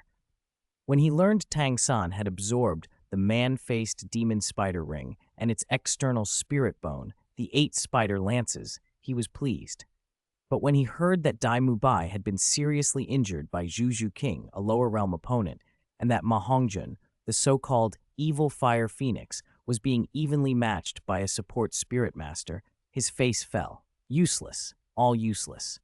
The next day he joined forces with Zhao Wuji to intensify the Shrek students' training, grouped spirit master duels inside the academy, and even more weighted running. Whatever the effectiveness, the little freaks were hammered until their backs bowed under the stones. By dusk, after the last lap, Oscar collapsed at the entrance. Ma Hongjun sat down, groaning. "Grandmaster, isn't this too much?" Ma Hongjun complained. "I feel like I'm going to die from exhaustion. I can't take it. My whole body's sore. If tomorrow's the same, I'll be meeting the king of hell." "No pain, no gain," Grandmaster Yu Xiaogang snorted. "If you can't even take this little special training, how do you hope to achieve anything bigger? That's just wishful thinking. Want the weight reduced? Prove you can surpass Taoyuan Academy first, then we'll talk. With Xiaogang's experience and guidance, given time, you will beat Taoyuan's students. Train hard, understood?" Because Taoyuan's students had been performing so well and word had spread that they'd recruited a new pupil, Flender felt more than a little threatened that Shrek had failed to poach them. "So tired." Xiao Wu sighed, visibly exhausted, but when she heard Flender praising Grandmaster Xiaogang's wisdom, she rallied and forced a smile. "All right, stop complaining. I already calculated your limits. You won't be injured. It's just running." "Little San, what do you think?" Yu Xiaogang asked Tang San, hands clasped behind his back. Tang San was battered too, but he bit back his fatigue and nodded. Teacher must have his reasons. I believe in teacher. Good. Go rest then. With Tang San's endorsement, Yu Xiaogang felt a little more confident and sent the little freaks back to the academy. Ouch, my back. Oscar struggled to his feet, only to change expression as a sharp pain spiked in his back from the day's sudden negative pressure strain. Grandmaster, he said, looking more hurt than angry. It's nothing, Yu said briskly. Little San, help him back, apply some medicine. He'll be fine. Food system spirit masters are naturally weaker in physique. Tang San nodded and helped Oscar inside. One by one, the students returned to rest. Yu Xiaogang sighed as he watched them go, then noticed the only person still standing outside, Huo Wu. She lingered behind, looking at him as if she had something to ask. I heard from Brother San that Grandmaster, you're very learned, she began, fidgeting with her fingers. I have a question I want to ask. What question? As long as it isn't some deep secret, I should be able to answer. Yu puffed up with confidence. Grandmaster, you're so learned. Do you know who the most handsome young man on the continent is right now? What's his name? Where is he? He shouldn't be over 20, and he's probably 6 or 7 feet tall. Huo Wu looked at Grandmaster Yu expectantly. That answer mattered to her more than the heavy stones or another month of running. Chapter 31. Tang San teaches a divine skill. Huo Wu thinks of leaving. Cough, cuff. If we're talking about the most handsome men on the continent, I can think of 3. First is the sect master of the Blue Lightning Tyrant Dragon Sect, one of the upper 3 sects, the Lightning Douluo. In his youth, he was dashing and unrestrained, with thunder dragons protecting his body. With a flick of his hand, blue lightning would descend from the sky. Extremely domineering. Second is the current Clear Sky Douluo of the Clear Sky Sect, a talent unmatched. Back then, with his Clear Sky hammer, he and his wife fought the old Supreme Pontiff and suppressed him with world-shaking might. That's not him. Definitely not him. The man I'm looking for has a perfect figure, graceful, gentle, and refined. Every movement makes him seem like a young immortal, not wild and violent. Yu Xiaogang listed the first 2 names, but Huo Wu shook her head at once. She knew immediately those weren't the one. Yu Xiaogang looked at her oddly. Huo Wu was always so close to Little San. Why would she suddenly be interested in other men? Poor Little San, you can't even turn your little sister into a wife. Do you need your teacher to do it for you? He continued. Then, it can only be the last one, the sword Douluo of the 7 Treasure Glazed Tile School, Chen Xin, a young prodigy, currently first in swordsmanship. No one can surpass him. In the sword domain, he's peerlessly elegant. That sounds closer. 7 Treasure Glazed Tile School, Chen Xin Grandmaster. How old is he? Huo Wu's pretty face brightened. The third description matched what she had in mind. About 100 years old. What? I asked about a young man under 20, at most 30. You're telling me about a 100-year-old geezer. Ugh, I swear. Huo Wu flared up the moment she heard his age. If she hadn't been thinking of respecting her third brother's teacher, she might have picked up a brick. I know what you want to ask. Among the younger generation, there probably isn't anyone so peerlessly elegant yet. If Little San gets good opportunities in the future, he might become something like that. Besides, the spirit beast that caught you was the Titan giant ape, the king of the forest. Its strength is comparable to a 100,000-year spirit beast. Even a titled Douluo would have trouble against it. Whoever saved you could not have been young, unless you're mistaken or lying. Yu Xiaogang glanced at Huo Wu without much expression. No, third brother is excellent too, but that person was incomparable to him, and I wouldn't be mistaken. I wasn't lying, Huo Wu mumbled guiltily. She wouldn't mistake someone like that. Forget it. If Grandmaster you don't know him, then I'll go find him myself. You won't find him. A spirit master under 30 who could save you from the king of the forest. You won't find one, even if you search the whole continent. Yu Xiaogang said with quiet confidence. Roar. Under the starry sky, a beast's roar suddenly ripped through the night. Because of their daytime training, the Shrek Academy kids had fallen into a deep sleep, but the roar dragged them out of it like a bad dream. Ah, an evil beast! Don't eat me, eat Fatty! He's got more meat! Slap. Are you still my brother? You'd let a spirit beast eat me? Ma Hongjin slapped Oscar's face. Oscar woke in shock and touched his cheek. I dreamed a ferocious spirit beast slapped me. That's outrageous. Why's there a beast roar in the middle of the night? Little son, do you know what's happening? It sounds like it's coming from Taoyuan Academy next door. I don't know what they're doing. There've been a lot of beast roars these past few nights. Tang San was sitting on the roof of one of the dormitories, cultivating mysterious heaven skill and absorbing the sun and moon essence. Dai Mubai, who couldn't sleep and was training spirit abilities and movement techniques, looked up and asked him, "No matter what they're doing, we have to be ready. Otherwise, Grandmaster's right, we'll lose face." "Boss Dai," Tang San said, "there's a reason you and Fatty lost. That Taoyuan teacher isn't simple. What he teaches runs deep. I can't tell exactly where Zhu Zhuqing's skills came from, but what Ning Rongrong and Wang Sheng learned is very similar to some ancient martial arts I once saw in a book, Golden Bell Cover and Xingyi Fist. One makes the body as hard as copper and iron, impervious to blades and spears. The other imitates the stances and movements of animals, delivering astonishing blows." Tang San thought a moment.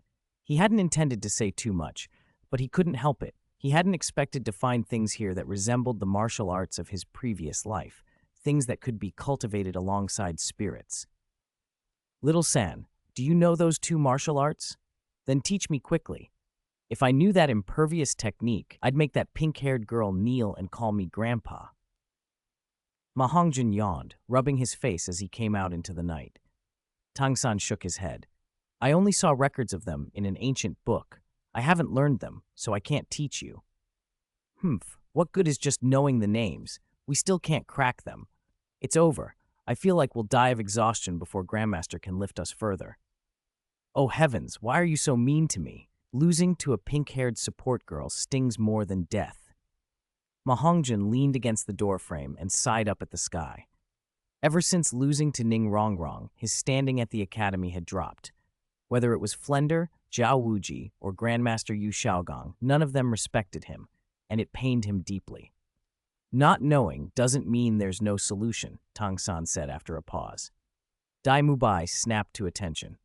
"There's nothing invincible in the world. There must be a counter. I haven't worked it out completely yet. I need to research it more. Everyone should undergo intense special training to improve their strength. With my method, if we face Taoyuan Academy students again, we'll have a chance."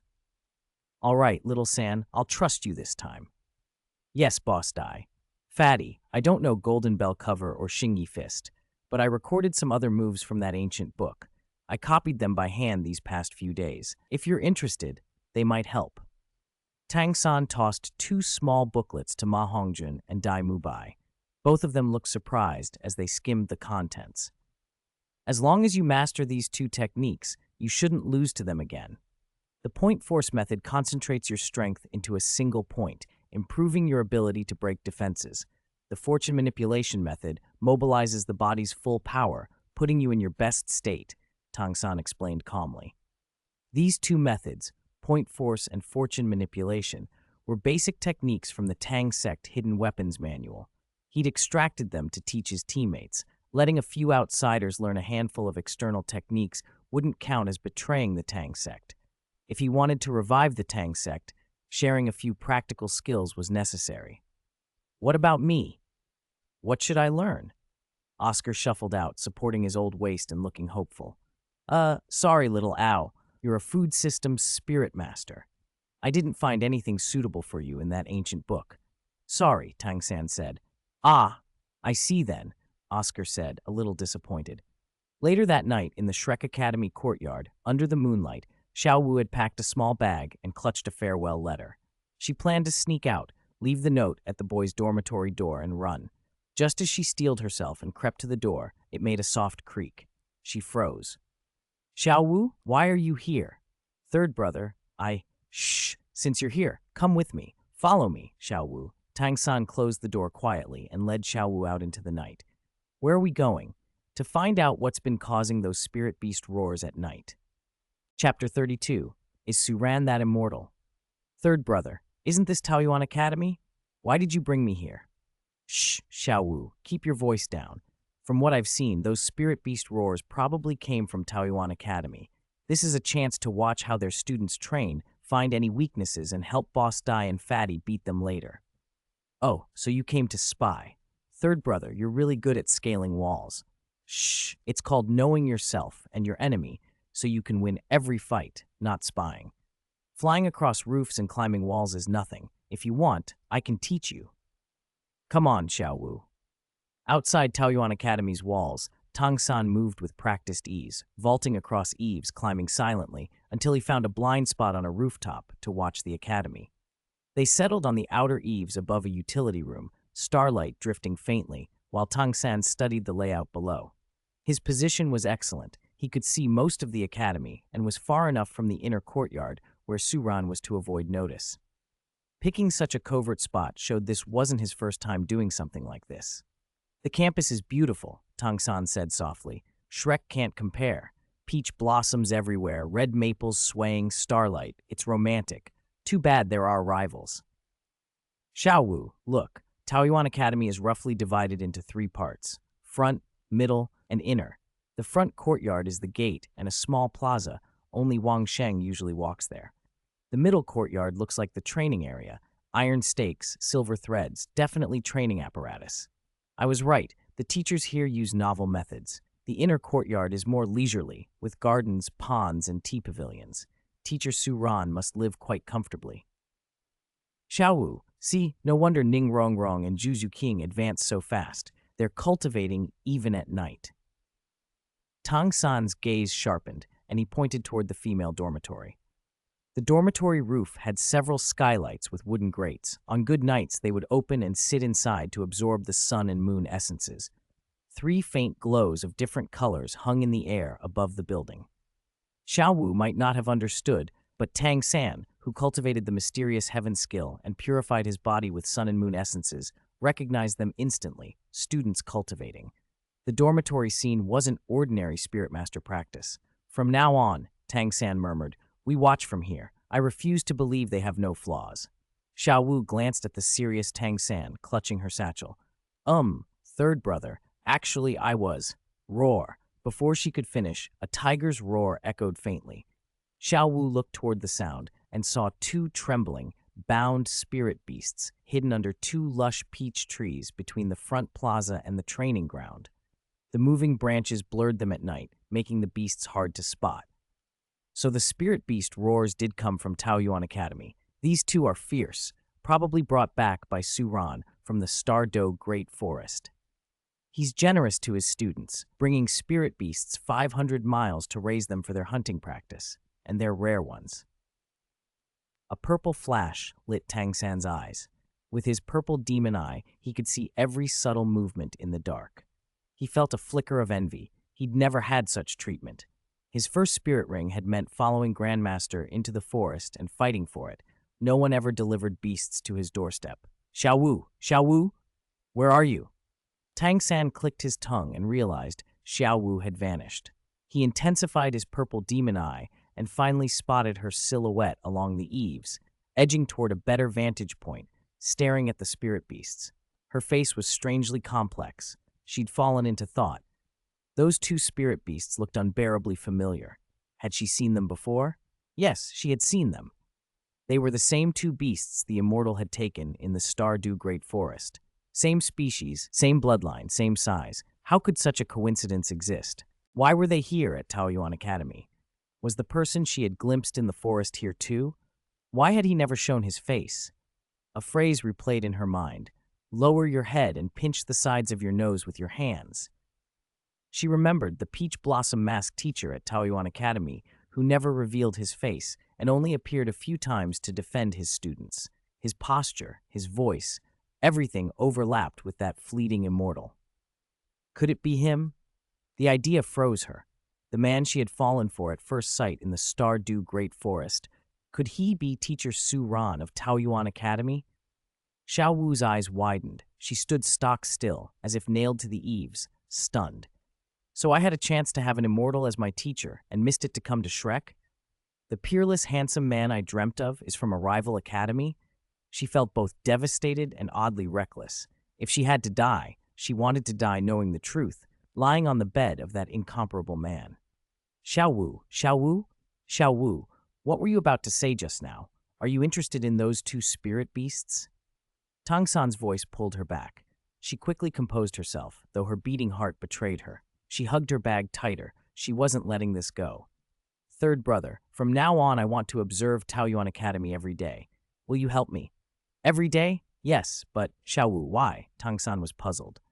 Since their trip to the Star Do Great Forest, Xiao Wu had been strange, more alive, more eager. She answered with bright certainty, "You'll see why later. When you do, third brother, you'll be amazed.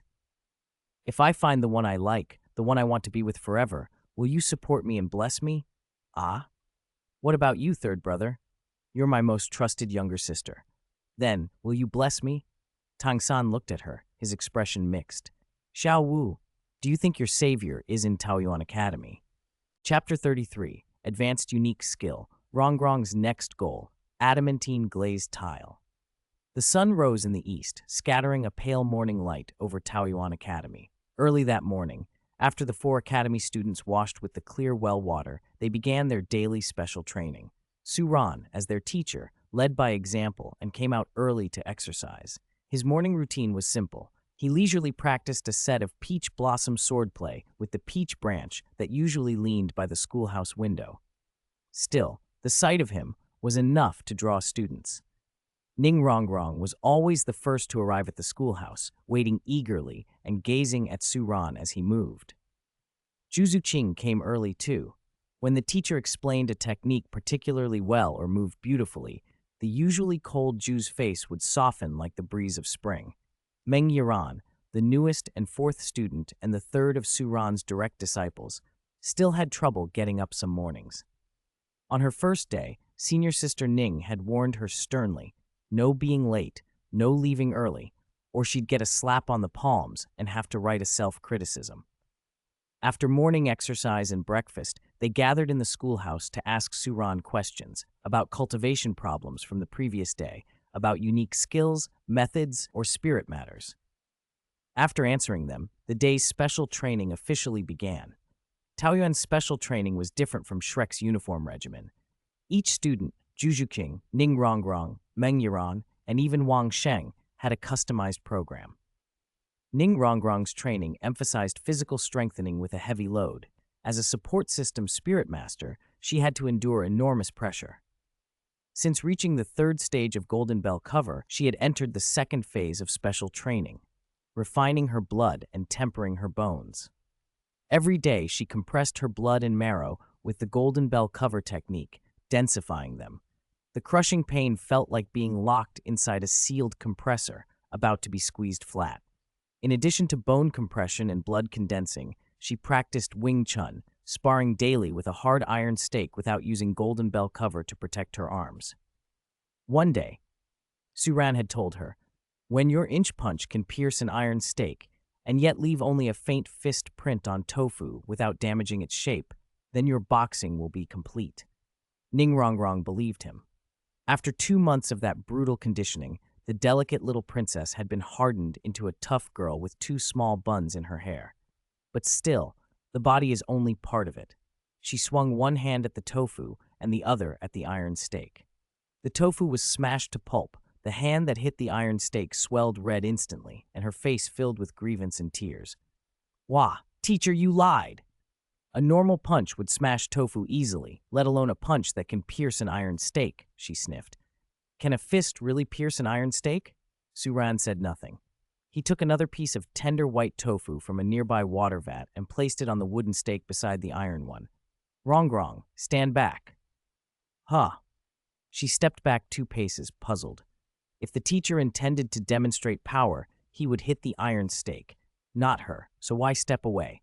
Su Ran found his stance, breathed in deeply, and without using spirit or spirit power, simply extended his palm and then made a fist. Boom! 2 fists struck at once. The iron stake trembled violently. The impact blasted a fist-sized hole through it and sprayed iron shavings up onto the roof, shattering tiles. Anyone too close would have been injured by the flying fragments. From a hidden rooftop of Taoyuan Academy came a stifled cry of pain. At almost the same instant, Su Ran's other fist left a perfect, almost imperceptible imprint on the tofu, No cracks, just a faint mark. Ning Rongrong gaped. It can really be done? Teacher, you're amazing. Suran smiled faintly. Rongrong, what I taught you in the first 2 months were just the basics of Golden Bell Cover and Wing Chun. As a support spirit master, your body can't compare to attack system practitioners, so you must progress step by step. Now that you've absorbed your third spirit ring and obtained a rare spirit bone, it's age low but valuable, you must persist in bone refining and blood condensing. With my bone-nourishing spirit liquid, you can transform it into a 10,000-year spirit bone within 2 years, doubling its effect. You need a higher goal. Next, you must learn momentum and pressure and how to control them freely, combine power with gentleness. Don't be limited to defense, you must have offensive force as well. As he spoke, layers of golden bell cover manifested behind Su Ran, and a heavy image of a glazed tile golden pagoda descended, pressing down on Ning Rongrong like a small mountain. What? Teacher, you have a 7-treasure glazed tile pagoda too, she blurted. Don't ask so many questions. Just feel this power. Suran's voice was calm. Your next goal is to cultivate the 7-treasure glazed tile pagoda further, refine it into an adamantine glazed tile pagoda. Rumble. The golden pagoda bore down with the weight of Mount Tai. Even with her third-stage golden bell cover aura, Ning Rongrong felt crushed, as if forced to her knees. Free control, man and fist as one. The golden pagoda vanished. In its place, Su Ran's Wing Chun momentum condensed into a fist the size of a sandbag that surged toward her in a gust of wind, mussing her hair. It stopped a millimeter from her nose, then transformed into an index finger touching a thumb and lightly flicked her nose. Silly girl, he said. This is man and fist as one. Free control, strength within gentleness so it won't harm a single hair, gentleness within strength that can defeat an enemy instantly. Do you understand? Inch Punch has 3 levels, he continued. Level 1 breaks bones and splits stones. Level 2 cuts iron and opens mountains.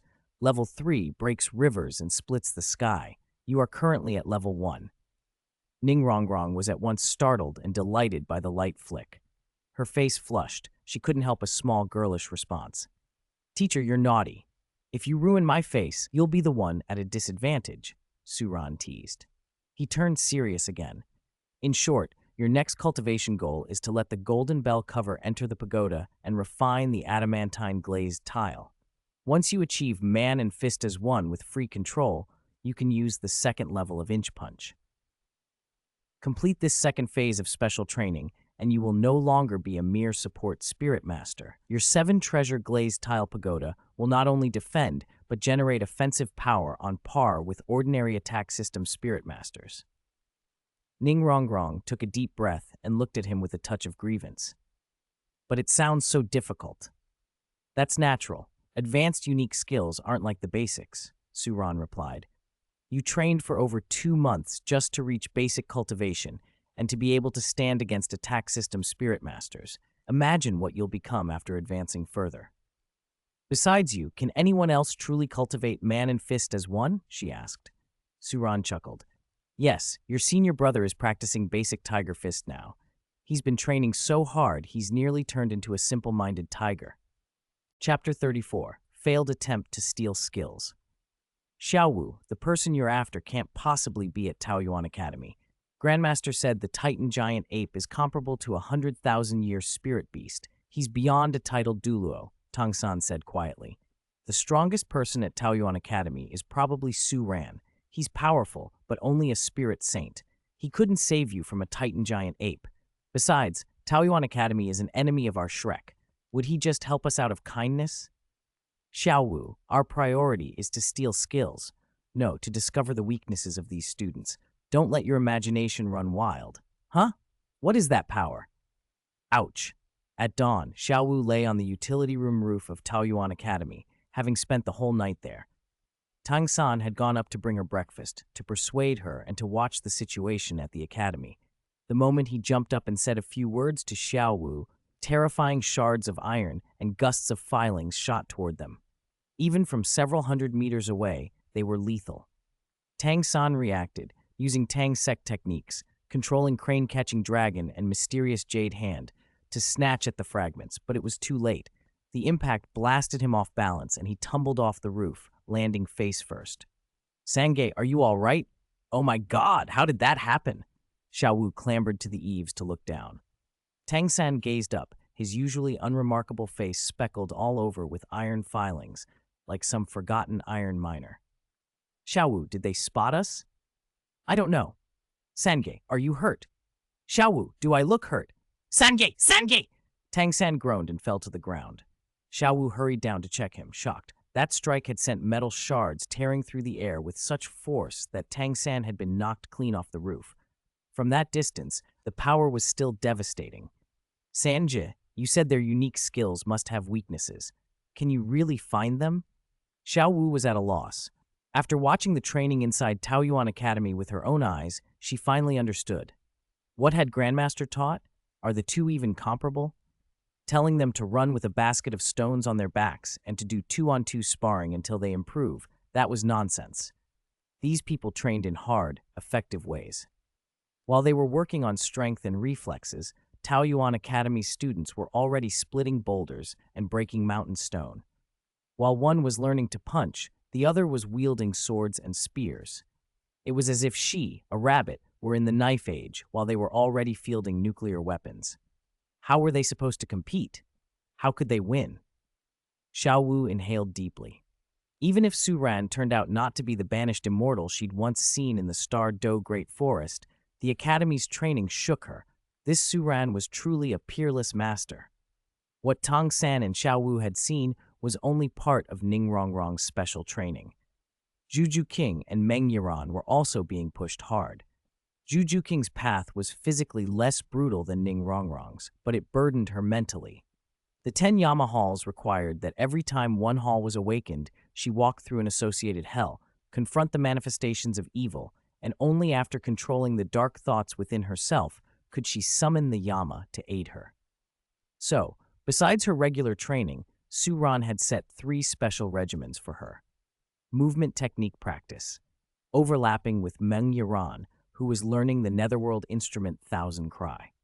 They had to use the earth nether hand to command silver threads and weave complex spider silk cages, moving through them without touching the threads. Even with Su Ran's protective measures, a misplaced brush would still leave blood on their pale skin. Spiritual meditation, absorbing the energies of hell and the undead. Zhu Zhuqing and Meng Yiran cultivated the 10 Yama halls and undead summoning respectively. Communicating with death and the underworld was indispensable. At their stage, hell and undead meditation was difficult, so Su Ran often had to use his first spirit ability, Peach Demon Evil Images, to assist their progress. Mastery of hellish hidden weapon knowledge and techniques. Meng Yiran also needed physical conditioning alongside Ning Rongrong to reach the body requirements for absorbing the ghost-summoning Great Serpent. Elsewhere, Wang Sheng trained in the front courtyard plaza with fierce vitality. Every punch sent a swirl of red maple leaves and faint golden light into the air. Wang Sheng, how many years have you practiced Tiger Form Fist? Su Ran asked as he strolled into the outer courtyard after guiding Zhu Zhuqing, Meng Yiran, and Ning Rongrong. 6 years, teacher, Wang Sheng replied. 6 years is no short time. To distill the essence of a basic boxing form in 6 years shows resolute perseverance, Su Ran said, watching the student who treated each day as a lifetime of practice. This disciple is dull and cannot compare to the senior sisters. As long as teacher isn't disappointed in me, I'm satisfied, Wang Sheng said, cupping his hands respectfully. You don't have to call them senior sisters just because they are direct disciples. From now on, you are also a direct disciple, Su Ran said lightly. Wang Sheng's face lit up. I, a direct disciple? Can I? No, I cannot, he added with a wry shake of his head, pretending modesty. What? You don't want to be a direct disciple? Wang Sheng sounded incredulous. It's not that I don't want to, but I'm too dull to bear the title and might tarnish your name. Learning by your side is already enough. Wang Sheng bowed again in reverence. Su Ran smiled helplessly and relented. Very well, as you wish. Your tiger form fist is a basic technique. After more than 6 years, you've grasped its essence. Now you can learn the advanced form of tiger form fist, Su Ran continued. Advanced boxing technique? Wang Sheng breathed, surprised. He hadn't expected there to be a higher level yet. But teacher, I haven't reached 100,000 repetitions for my tiger form fist. I'm only a little over halfway there. You brat, are you really planning to do the basic form 100,000 times, or a million? Suran chuckled. Sometimes he admired such perseverance. For the remaining 50,000 repetitions, start practicing the new set. Wang Sheng, watch carefully. This set is called Subduing Tiger Fist. It has 63 forms. 54 resemble the tiger form fist, but the critical part is the final 9 forms, the transformation from tiger to human form, from simple tiger punches to the subduing tiger fist. Subduing tiger fist. By controlling the tiger's essence, it becomes fighting tigers, subduing tigers, taming tigers, suppressing tigers, pacifying tigers, slaughtering tigers, slaying tigers, destroying tigers. Under drifting peach blossoms, Suran moved gracefully and demonstrated the technique 3 times in a row for Wang Sheng. After the first display, Wang Sheng's eyes widened. His teacher's figure was peerless, nimble, powerful strides, punches that whistled and roared through the air with astonishing speed. Wang Sheng, who had drilled the tiger form fist tens of thousands of times, instinctively imagined himself as an opponent of the subduing tiger fist and found himself almost totally controlled, powerless to resist. Subduing tiger fist was the bane of tiger spirit users. Many beast spirit masters would be constrained by this set alone. It turned defense into offense and varied its attacks and parries with bewildering subtlety. Truly, it was marvelous. Chapter 35, Yu Xiaogong challenges Taoyuan Academy. Little San, you were never exactly a looker, and now your face is wounded. If it scars and gets disfigured, what are you going to do? Who did this to you? Who hurt your face like that? At Shrek Academy, Tang San's cheeks were smeared with ointment. He'd already wolfed down 5 or 6 of Oscar's restorative sausages to help his recovery. The Grandmaster walked in, took one look at Tang San's injured face, inhaled sharply, and fury filled him. We can't let this go, Yu Xiaogong said, voice tight. Flender, Teacher Zhao, we must seek justice for Little San. That's right. To dare lay a hand on one of our students, I'll beat that person until even his grandmother won't recognize him, Zhao Wuji grunted, his huge fists clenching. Flender adjusted his glasses, expression grave. Little San, tell us, who did this? Teachers, Dean, Teacher Zhao, don't trouble yourselves. It was my fault. I didn't dodge. Tang San muttered weakly, eyes half closed as the Shrek crew surrounded him with concern. Coward, beaten like this and you don't even name him? Have you learned nothing from us? Zhao Wuji scolded. Is the other party very strong? Even if he is, with us 2 spirit saints backing you, what's there to be afraid of? If it were just Suran provoking us, so what? In Soto City, we shouldn't be scared of anyone. I'm fed up lately. Helping you get revenge will let me blow off some steam, too. You can think that way and reflect on yourself. Good, but you're not Dai Mubai or Ma Hongjun. I know you. You don't go looking for trouble. Someone must have started it. If we can't even protect our students, what's the point of this academy? Yu Xiaogong said, looking at Flender and Zhao Wuji. What do you think? Flender and Zhao Wuji exchanged a glance, then nodded. Xiaogong is right. If it's someone your age you can't handle alone, call Mubai and Hongjun. If it's not someone your age, that's the strong bullying the weak. We teachers will uphold justice. Tang San's face tightened. The teacher's concern warmed him, but he'd been trespassing to spy on Peach Blossom Spring Academy, so he couldn't bring himself to tell them the whole truth. Yu Xiaogong's brow darkened. Xiao Wu, you brought Little San back. Tell us exactly what happened. Xiao Wu flinched under the attention. For a moment she hesitated, but Yu Xiaogong's sharp look cut through her hesitation, and she blurted it out. It was Teacher Suran, from the academy next door. Suran? Flender and Zhao Wuji's shoulders sagged as they listened. Hearing the name seemed to deflate them, their earlier ferocity wilted like sun-scorched flowers. Yu Xiaogong snorted. Why is it Peach Blossom Spring Academy again? Suran, a teacher, lays hands on a student? That's too much. Flender, Teacher Zhao, what's this?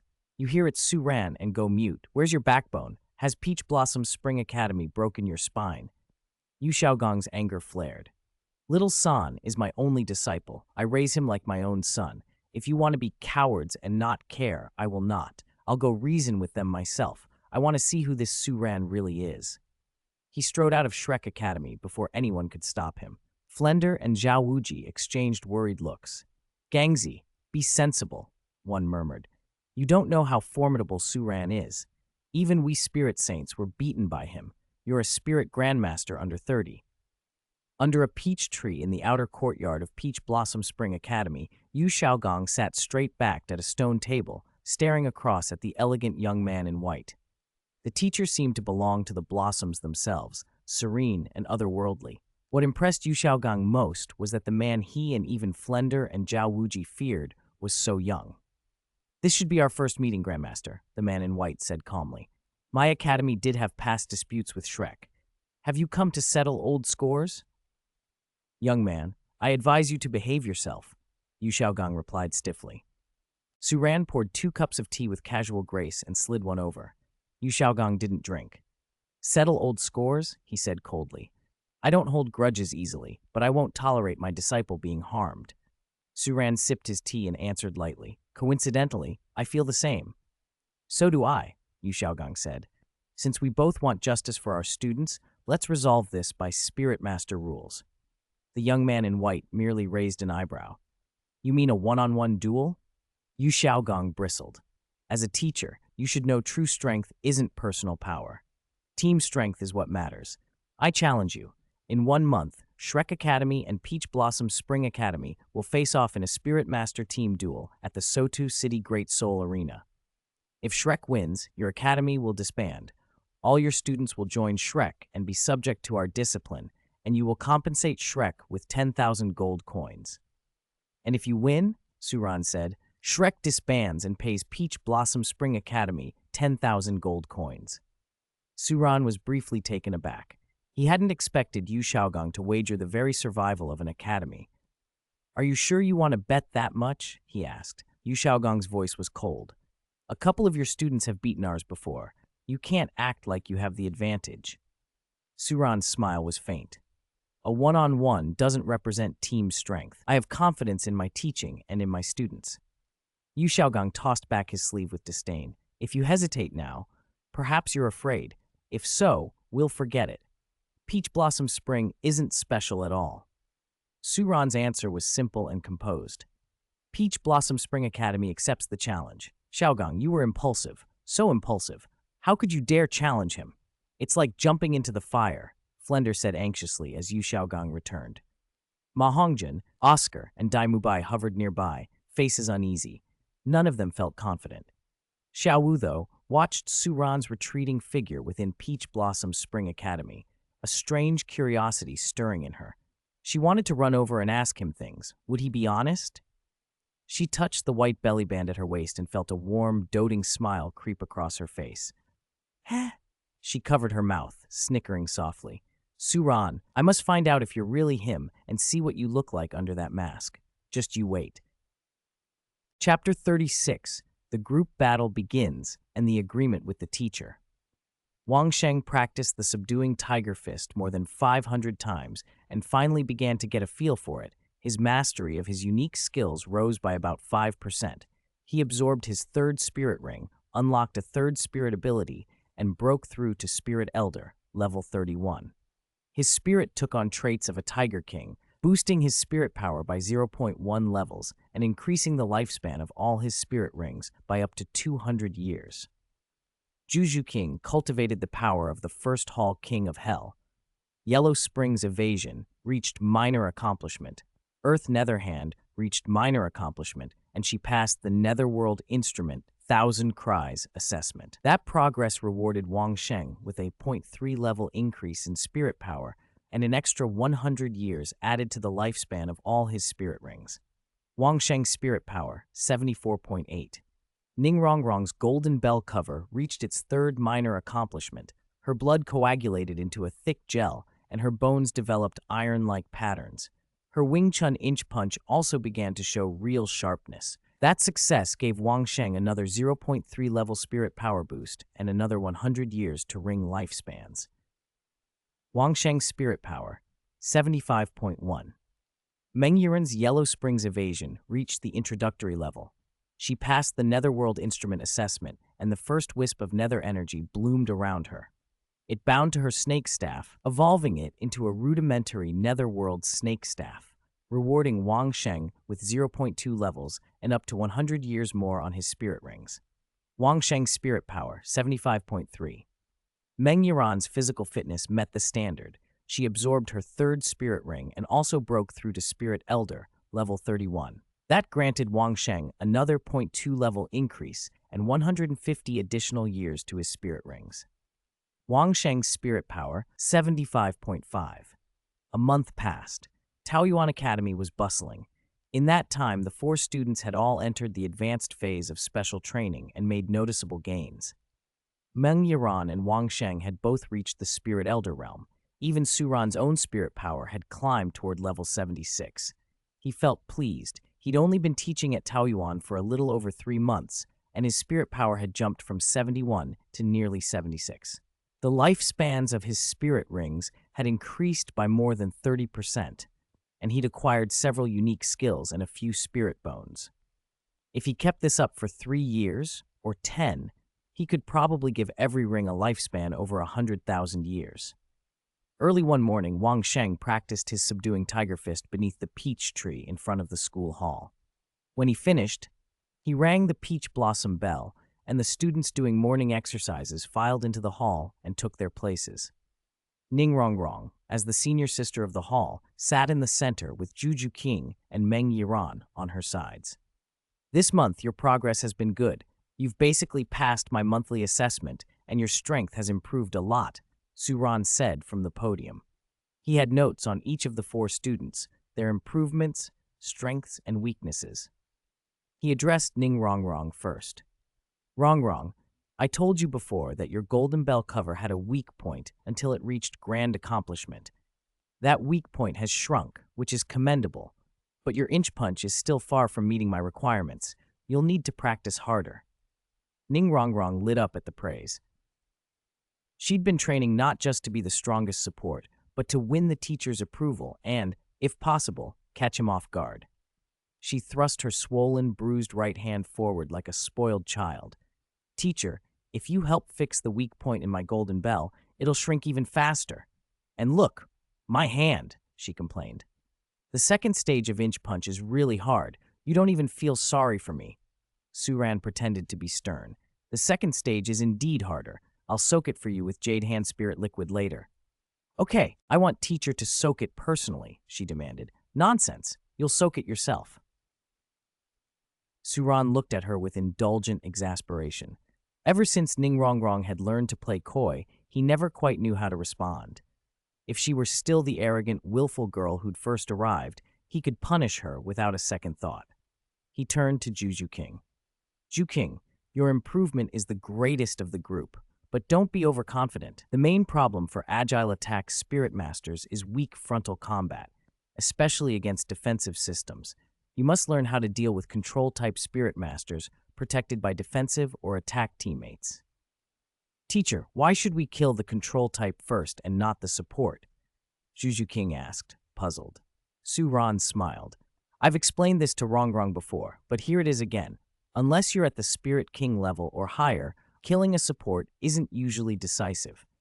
The control-type Spirit Master is the one who controls the battlefield.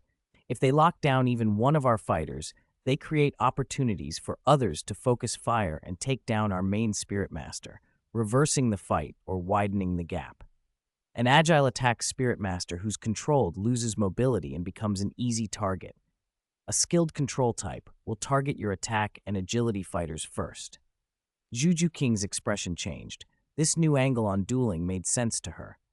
Suran turned to Meng Yiran and Wang Sheng.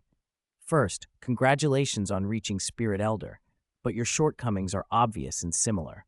Wang Sheng, you're powerful but a bit dull. You have explosiveness but lack mobility and disengaged techniques. In group battles, be highly vigilant about control-type opponents. Yiran, you only changed specializations a month ago. Your third spirit ability is a summoning skill, and your movement techniques aren't as developed as Zhuqing's. Hidden weapons aren't something you learn overnight. In group battles, you must watch the timing of your second and third abilities. Protect yourself first, look for openings, and use your third ability to ambush. You should fight as a sub-DPS." Sub-DPS? Meng Yuran repeated.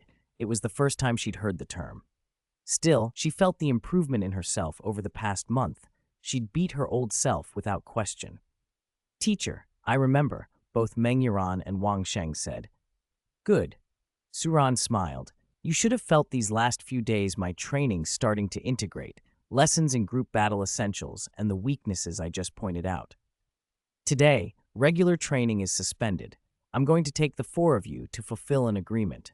You have a group battle in 2 days. The opponents should be around the Spirit Elder realm. It's a chance to test what you've learned this month. Do you have confidence? He asked. Yes, came the shouted reply. But teacher, who are we fighting?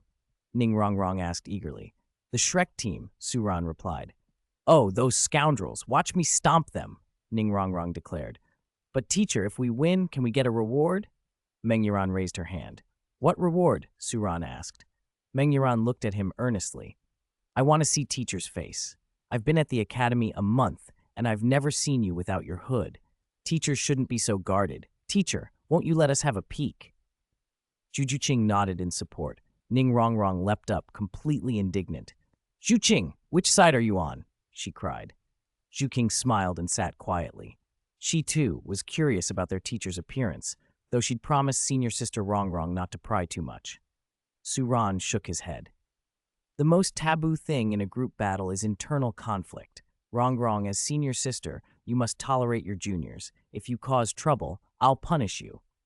Teacher, Ning Rongrong pouted. All right, Suran conceded. If you win the match, I'll agree to your request. But you must promise me one thing.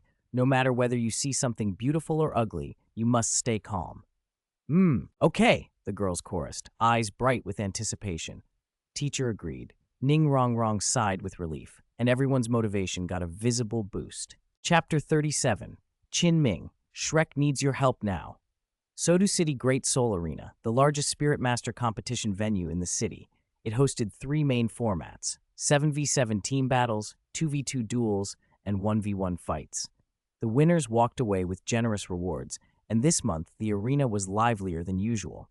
3 powerful teams had emerged and made every match worth watching.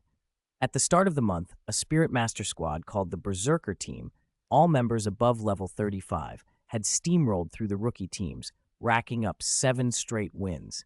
Everyone expected them to reach 10 and snag an automatic promotion to the bronze tier, but then the Shrek team appeared and upset them. For the next half-month, Shrek dominated the arena. Their team names, Shrek Team, the 2v2 3-5 combination, Avenger Tiger Phoenix, Thousand Hands Asura, Evil-Eyed White Tiger, echoed through Sotu City.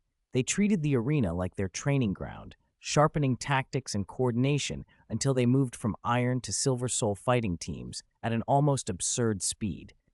Just as Shrek seemed to be the strongest team at their level, a royal fight team made a showing, Spirit Elders all, and proved unbeatable in the Spirit Elder division. Manager Ao of the arena invited them to a match against Shrek. The fight lasted over half an hour, brutal and dazzling, until Shrek eked out a narrow victory. That was incredible, someone in the crowd gushed. I didn't expect Spirit Elder teams to put on a show like that. The Royal Fight team is amazing. That blue lightning tyrant dragon, I swear I felt the shock in the stands. I nearly peed myself. You didn't almost pee, you were just swooning over the dragon, admit it. Shut up. I was cheering louder than you were. I like Thousand Hands Ashura more. Did you see those purple spider lances that shot from his back? Just like his name, he's terrifying and charming. He took down half that Royal Fight team alone. I want to see his face under the mask. He's probably handsome as hell. The Shrek team's Gold Arena match is going to be so exciting. I heard they have another special match tomorrow.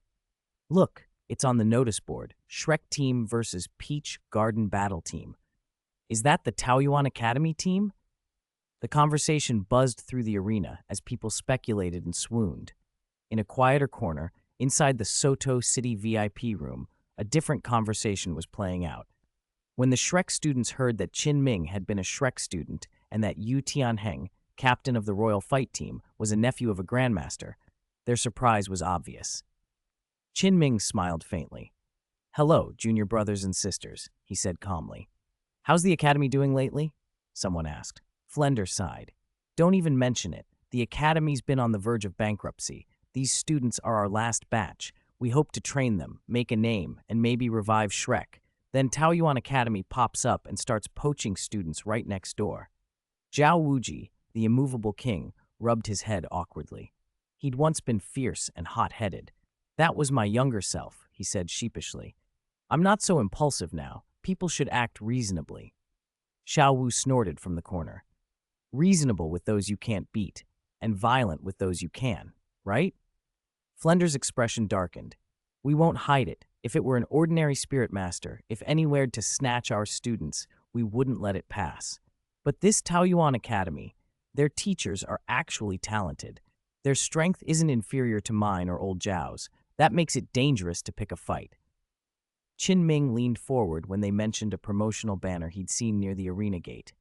It said Shrek has a match tomorrow against Peach Blossom Spring. That's the Taoyuan team, isn't it? Flender nodded. Right, that's Taoyuan Academy. He straightened, suddenly proud. Look at it this way. Since Shrek is on the brink, why not gamble? I made a deal with Su Ran, the teacher from Taoyuan. Tomorrow's a life-or-death match between Shrek and Taoyuan. If Shrek loses, our academy may be forced to close. If we win, Shrek will be revived. We'll gain a few students to complete our roster and get a hefty sum of money. Taoyuan agreed to compensate us 10,000 gold coins if they lose, and manager Ao helped organize this special event. We'll also get 20% of the ticket sales. That's a considerable income. Tang San's eyes lit up as the plan clicked into place. So that's why you had us push so hard in individual and 2v2 duels this month, to build popularity and hype for tomorrow's team battle. You wanted to make sure the match would draw a crowd. You little businessman, Flender grinned. Exactly. Yu Xiaogong smirked at the idea of profit, but his expression sobered quickly. We still have to win. Do you really think we can? Qin Ming looked at them with a mixture of surprise and disbelief. Your Shrek team beat my royal fight team. You're worried about Taoyuan now? Flender shook his head. Don't be arrogant. Taoyuan students are well-trained. They're not weaklings. Yu Xiaogong crossed his arms. Individual strength is one thing. A support who trains only to maximize personal power may shine in solo duels, but team battles demand cooperation and synergy. That's Taoyuan's weakness. And our advantage has actually grown, Tang San added. Before, we only had 5 true academy students. We spent gold hiring 2 older spirit elders to fill the team, but they didn't mesh with us. They weren't real freaks, not academy-approved students. That cost us in coordination. Our win chances were only around 50%. But now, we've bumped those chances to 70, maybe 80%. All eyes turned to Qin Ming. Yu Xiaogong's expression was earnest. Qin Ming, you were a Shrek student, right? You trained here. This is your home. We need you to repay the academy's kindness. Help the Shrek team tomorrow. Qin Ming froze. Me? Chapter 38. We're sure to win. Teacher, Shrek seems to be really famous. Everyone's talking about them. What short-sighted fools. Some even think the Shrek team members are handsome.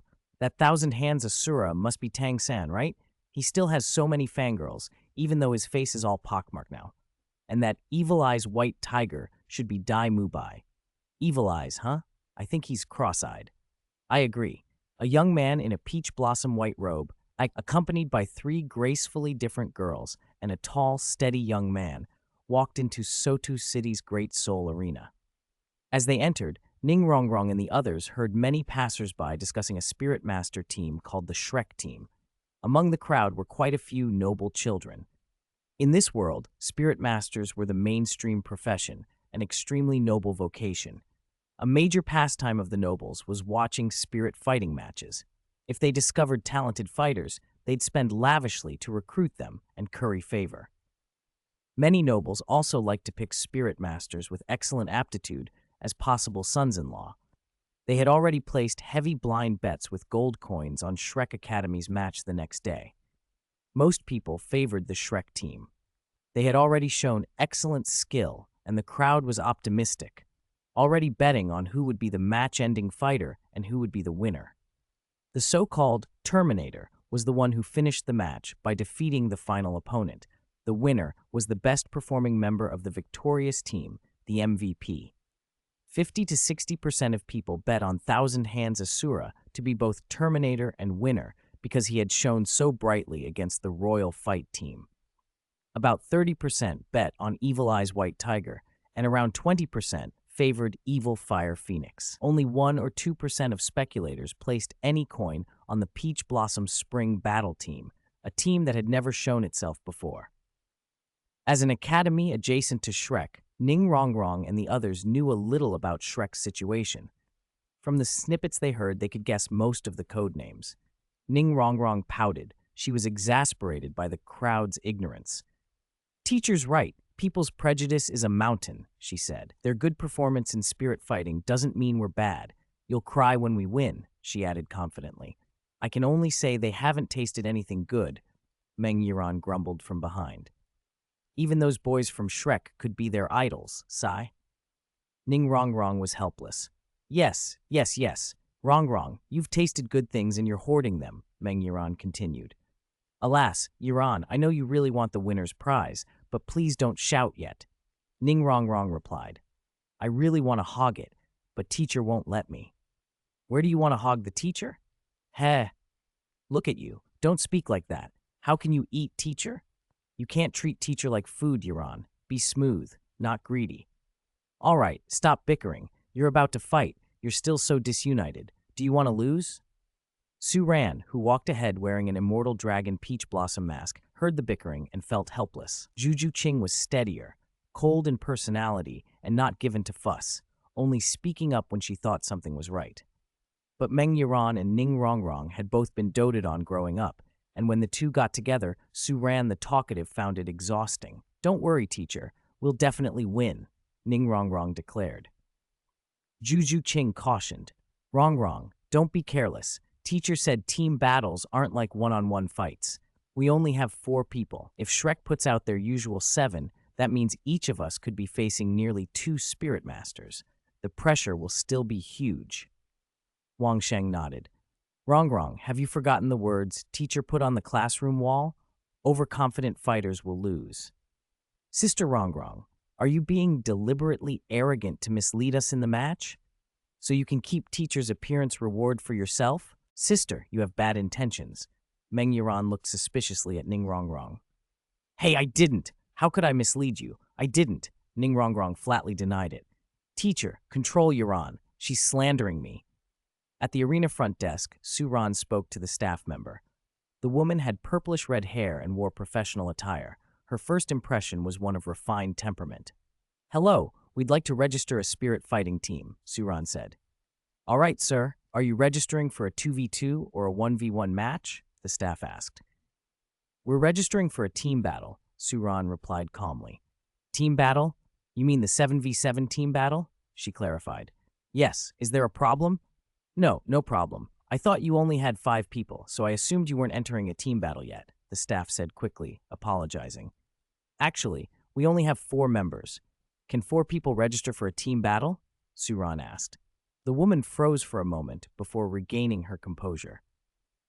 "Sir, you're not joking, are you? You only have 4 members to register for a 7v7? "Yes. Can we register?" "You can register, and missing members can be added later, but almost no Spirit Master team chooses to do that," she explained. "Even missing 1 or 2 teammates makes winning against an equal-level team nearly impossible. Even an upset is extremely difficult. Your team is missing 3 members. Sir, are you sure?"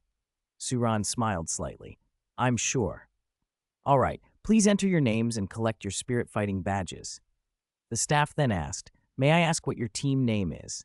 "Peach Blossom Spring Battle Team," Su Ran said. The staff blinked as she finished recording the name. "Wait, Peach Blossom Spring Battle Team? You are the Peach Blossom Spring Battle Team?" Ning Rongrong snorted. "What, do you have a problem with that?" "I'm sorry, I'm just surprised," the staff said bluntly. "Forgive my bluntness, but are you the Peach Blossom Spring Battle Team, the team that has never appeared and is scheduled for a special PK with Shrek tomorrow?" "That's right," Zhu Zhuqing replied calmly. The woman's surprise turned to incredulity. "You're going to face Shrek's 7-person team with a 4-person team?" "So what?" Ning Rongrong and Meng Yuran bristled at being looked down on. "Peach Blossom Spring Battle Team? That team?" Someone nearby recognized them and spread the word. Look, they're the team going to PK the undefeated Shrek team tomorrow, and they only registered 4 people? I'm betting on Shrek to win. All in, all in. This is a sure profit. I'll add 1,000 gold. I'll add 10,000. I'll add 10,000 too. Once the Peach Blossom Spring Battle team appeared in Sodu City's Great Soul Arena and people saw only 4 members registered, the crowd went wild. The betting, already favoring Shrek, became completely one-sided. Ning Rongrong's face flushed with defiance. "Teacher, let's go place bets too," she urged. "I already bet," Suran said calmly. "How much did you bet?" 2,000 gold coins. "Only 2,000? That's too little." Ning Rongrong pouted. "It's not a small amount. Do you think the physical conditioning and blood-nourishing treatments I give you and the Academy's training facilities are free? I'm counting on you to beat Shrek this time and win their 10,000 gold coins." Suran sighed inwardly. Teaching was difficult. Although the system rewarded spirit bone, there were many expenses to cover, and it was already fortunate his balance held out. When Ning Rongrong heard him complain, her eyes lit up. She pulled a gold card from her embrace and slapped it on the table with a flourish that drew attention across the venue. "Teacher, why didn't you say you couldn't afford it?"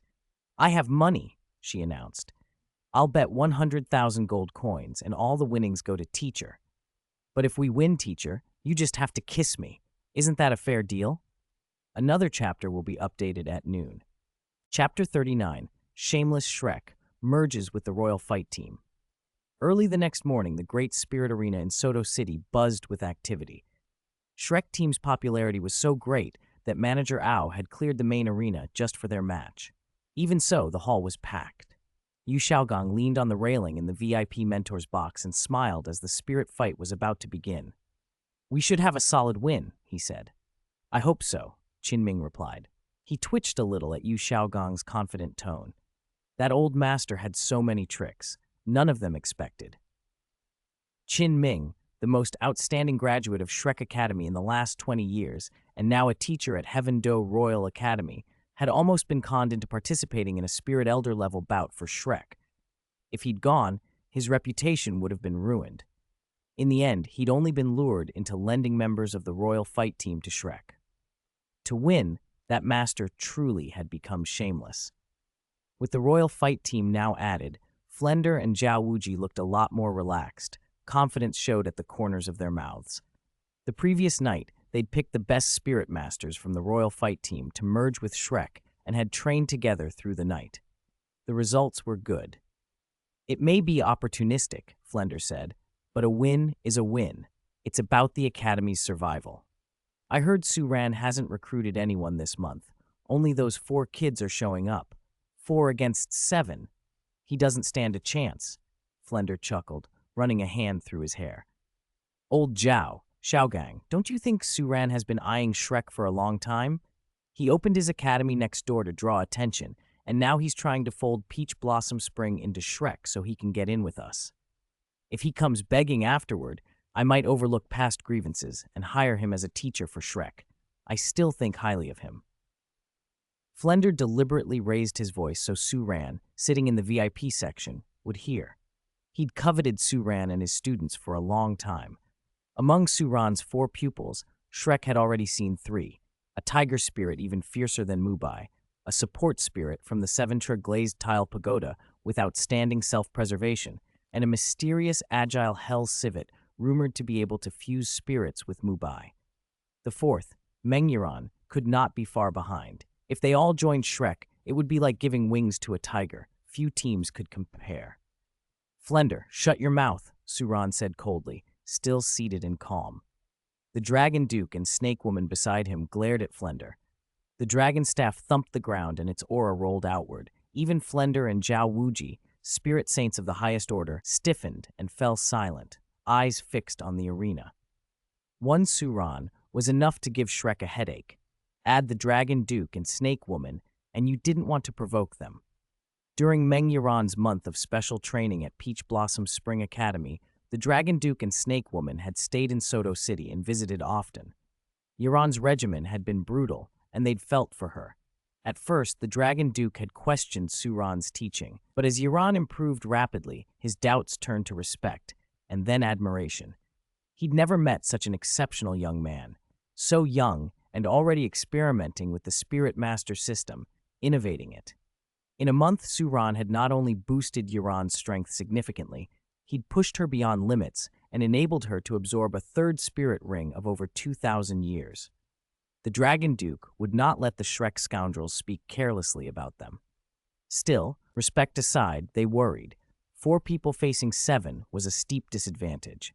"It's my pleasure to welcome all our honored guests to today's contest," the announcer called as the crowd hushed. Dudu Pavilion is proud to present a special team match in the main Great Spirit Arena.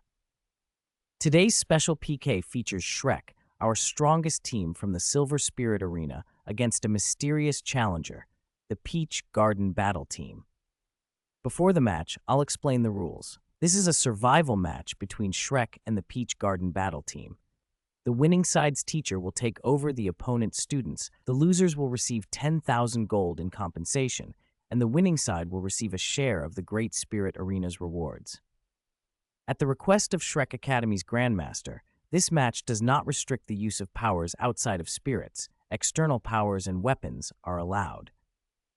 Now, let's invite both teams to the stage. On the left, Shrek team. The hostess, about 18 or 19, in an elegant white dress with long wavy brown hair, stood on the golden platform and projected her voice with a conical spirit amplifier. As her announcement finished, the left aisle opened and several figures strode out. I'm sure many of you watched yesterday's match between Shrek and the Royal Fight Team.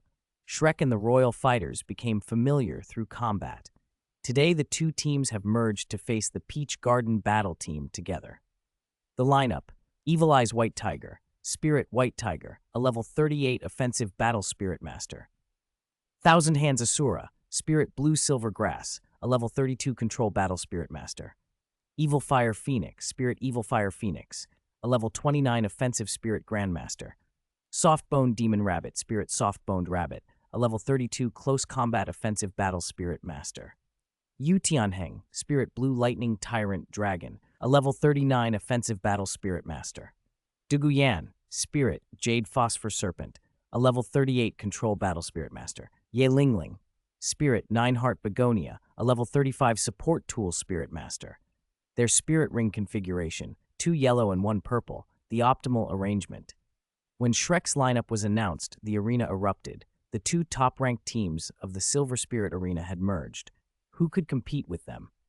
4 attackers, 2 controllers, 1 healer, an overwhelmingly offensive configuration meant to crush the opponent. Yu Xiaogang reveled in the crowd's energy. He'd originally planned a conservative formation, using the Royal Fight Team's Black Tortoise Defense Spirit Master, and had even thought of benching Ma Hongjun because his level was relatively low. Most of the Royal Fight Team had spirit power above level 35, which would have been safer. But because Little San and the others worked so well together, he'd initially kept Ma Hongjun in. When he learned Peach Blossom Spring was only fielding 4 people, Yu Xiaogang's mood brightened and he switched to an all-out offensive lineup. His goal was simple: crush Peach Blossom Spring. Yu Xiaogang looked over at Suran with smug satisfaction. Tremble, young man. Watch and learn. You didn't expect this lineup from me, did you? And I even changed the rules. This was his trump card, Little San's hidden weapons blessing. That's why he was confident of victory. But Suran, even after hearing the rules change, remained unmoved, calm and silent, watching the arena as if none of the noise concerned him. Oscar, sitting beside Flender, bowed his head, too embarrassed to look up. I'm the only one who got kicked off the team, he muttered, cheeks hot. Feels like I'm being targeted. Is anyone going to defend me? Am I really worse at support than Ye Lingling? Chapter 40. Peach Blossom's Little Warm Disciple, warming my teacher for 10,000 years. Thanks to the handsome reader for the reward, extra chapter. Appearing on the right side, members of the Peach Blossom Spring Academy team. Peach Blossom Spring Academy only sent 4 members. Either they're unbelievably confident in their strength, or they truly have some extraordinary skill. Their average spirit power is far lower than the Shrek team's, yet they chose to fight with just 4 people. For Shrek to treat them so seriously, joining forces with the royal fight team to contend with them, they must have something special. Peach Blossom Spring Battle Team. The captain, Peach Blossom's little warm disciple, warming my teacher for 10,000 years. 7 Treasure Glazed Tile Pagoda Spirit, level 32, support type Spirit Master, Spirit Rings 2 yellow and 1 purple. Netherworld Spirit Cat. Netherworld Spirit Cat, level 33, Agility Attack Spirit Master, Spirit Rings 2 yellow and 1 purple. Undead Snake Staff, level 31, Summon Type, Summon Spirit Master, Spirit Rings 2 yellow and 1 purple. Grandmaster Fuhu, War King Tiger Spirit, level 31, Attack Type Battle Spirit Master, Spirit Rings 1 yellow, 2 purple. Rongrong, your name. When the host read Ning Rongrong's name, Zhu Zhuqing and Meng Yiran both froze. Ning Rongrong simply tilted her head and said proudly, "How about it? Sounds good, right?" Meng Yiran and Zhu Zhuqing were dumbfounded. In the audience, Suran, who was usually calm beneath his mask, rubbed his forehead and let out a helpless sigh. He looked a little exasperated. Why is Rongrong so fond of acting like this? Isn't she making a fool of me? When other people hear a name like that, they'll think I'm some kind of improper teacher. Yesterday when she registered, Suran had already helped her change her name. She originally wanted to register as Teacher's Dual Cultivation Little Beloved Disciple. Suran had told her to use 7 Treasure Glazed Tile or Vajra Glazed Tile. Either would do. She promised at the time. But now, she'd gone and chosen this long, embarrassing title. Rongrong, I'm your teacher. I have a reputation to protect. Can you stop teasing me? I don't want to tease teacher. I just want teacher to tease me back. The host's brief pause had the audience buzzing. The captain of the Peach Blossom Spring team is a support. Captains usually command because they're the strongest. This should be the first time we've seen a support-type captain in a soul-fighting competition, right? What's a summon system? Are there even spirit masters of that type? And who's this Grandmaster Fu Hu? His second spirit ring is a 1,000-year spirit ring. Who cares about systems? 7 against 4, more versus fewer, and the Peach Blossom team's spirit power is lower. Do they expect to win? It's impossible, right? Most of the crowd wasn't optimistic. They had bet heavily on the Shrek team. The Grandmaster's face changed slightly as he rubbed his eyes, hardly believing that there really was a spirit elder with a 1,000-year spirit ring. He muttered to himself. It's exactly as Flender and the others said. The Peach Blossom Spring Academy also has students who absorbed spirit rings beyond the usual age limit. No, they might just be lucky. Little San's third spirit ring also exceeded the limit in absorption. This isn't their exclusive advantage. Little San, go for it. Suran chose his weakest support, Ning Rongrong, as captain. That alone shows he doesn't understand team battles. Use that as a breakthrough. Combine it with your hidden weapons to catch them off guard. The Grandmaster watched Tang San on the soul-fighting stage with high hopes, but he may have overlooked one thing. In the past, as the strategic mind of the Golden Triangle, he'd also carried command responsibilities despite being weaker in strength and realm than the other two. Perhaps anticipating the crowd's scoffs and disdain for a support spirit master acting as captain, Ning Rongrong pursed her lips and snorted coldly. Laugh all you want. You'll be crying later. What's wrong with a support acting as commander? I'll show you how a support can be the backbone of a team. Teacher said 7 Treasure Glazed Tile Pagoda Spirit users are the best commanders. The Pagoda's spirit ability amplification must be chosen based on the battlefield and teammates' needs to give buffs at the right time. That requires a thorough understanding of the situation and teammates' strengths. Supports usually stay in the center or rear, giving them a broader view of the fight, making them the most suitable commanders. I announce, the match begins. A burst of light flashed on the soul-fighting stage. The host Dudu soared into the air. White doves flew by, the golden pillar sank, and she officially announced the start of the competition. The 4 students from Peach Blossom Spring and the Shrek team members stepped into the center of the arena. For a moment, the looks exchanged between the opposing teams were notable. Little San, I've waited too long for this day. This time I'll get my revenge. Heh, pink-haired girl, this time I'll definitely break your golden bell cover. This young master will conquer you. Humph, fat chicken, you're dreaming. Only teacher can break my cover. What kind of chicken are you? On the arena, Ma Hongjun rubbed his fists without hesitation, released his spirit, and glared at Ning Rongrong with fiery eyes, shouting taunts. That pink-haired girl had even called herself Peach Blossom's little warm disciple, warming teacher for 10,000 years. Where exactly was she warming him from? Ma Hongjun thought she looked more like a tender little butterfly trying to warm teacher for 10,000 years. If they won, all the Peach Blossom Spring students would join Shrek, and then he'd have plenty of chances to pursue her. He'd trained hard with strict drills the past month. Their soul-fighting techniques had improved greatly. He'd even learned the point strength method from Little San, a technique to counter the Golden Bell cover. Daimubai shrugged, stepped forward, and said calmly to Zhu Zhuqing, "I still mean what I said. I'm very indulgent with women. If you're willing to come to me now, kiss me, and say something nice, I'll let it go. Regardless of the match, I'll forgive you for seriously injuring me before." Okay. Zhu Zhuqing nodded and actually walked toward Daimubai. Daimubai's eyes lit up. He'd only said it casually and never expected her to agree. The idea of regaining his fiancée stirred him, an excitement he couldn't find with any other woman. He leaned forward, waiting for her lips to touch his. A faint, intoxicating scent drifted over, and then, in a flash, buzz. Movement technique, Yellow Springs evasion. Spirit ability, Hell Rush stab. Zhu Zhuqing's expression hardened. Although Daimubai still kept a trace of vigilance, he hadn't expected her movement speed to have increased so much over the past month. The safe distance he thought would let him react was already within Zhu Zhuqing's striking range. She lunged forward. Under Su Ran's guidance, her Hell Civet had transformed, radiating Hell Aura, and her first spirit ability, Hell Rush Stab, had become far deadlier. Her Hell Claws extended and pierced Daimubai's abdomen. The scent of blood filled the air. Teacher taught her well, the ultimate rule for agility attack spirit masters. In war, all's fair. Seize the moment of surprise and strike hard. Withdrawing her Hell Blood Claws, Zhu Zhuqing slipped past Daimubai and left only a cold remark. "You will never understand what teacher has given me.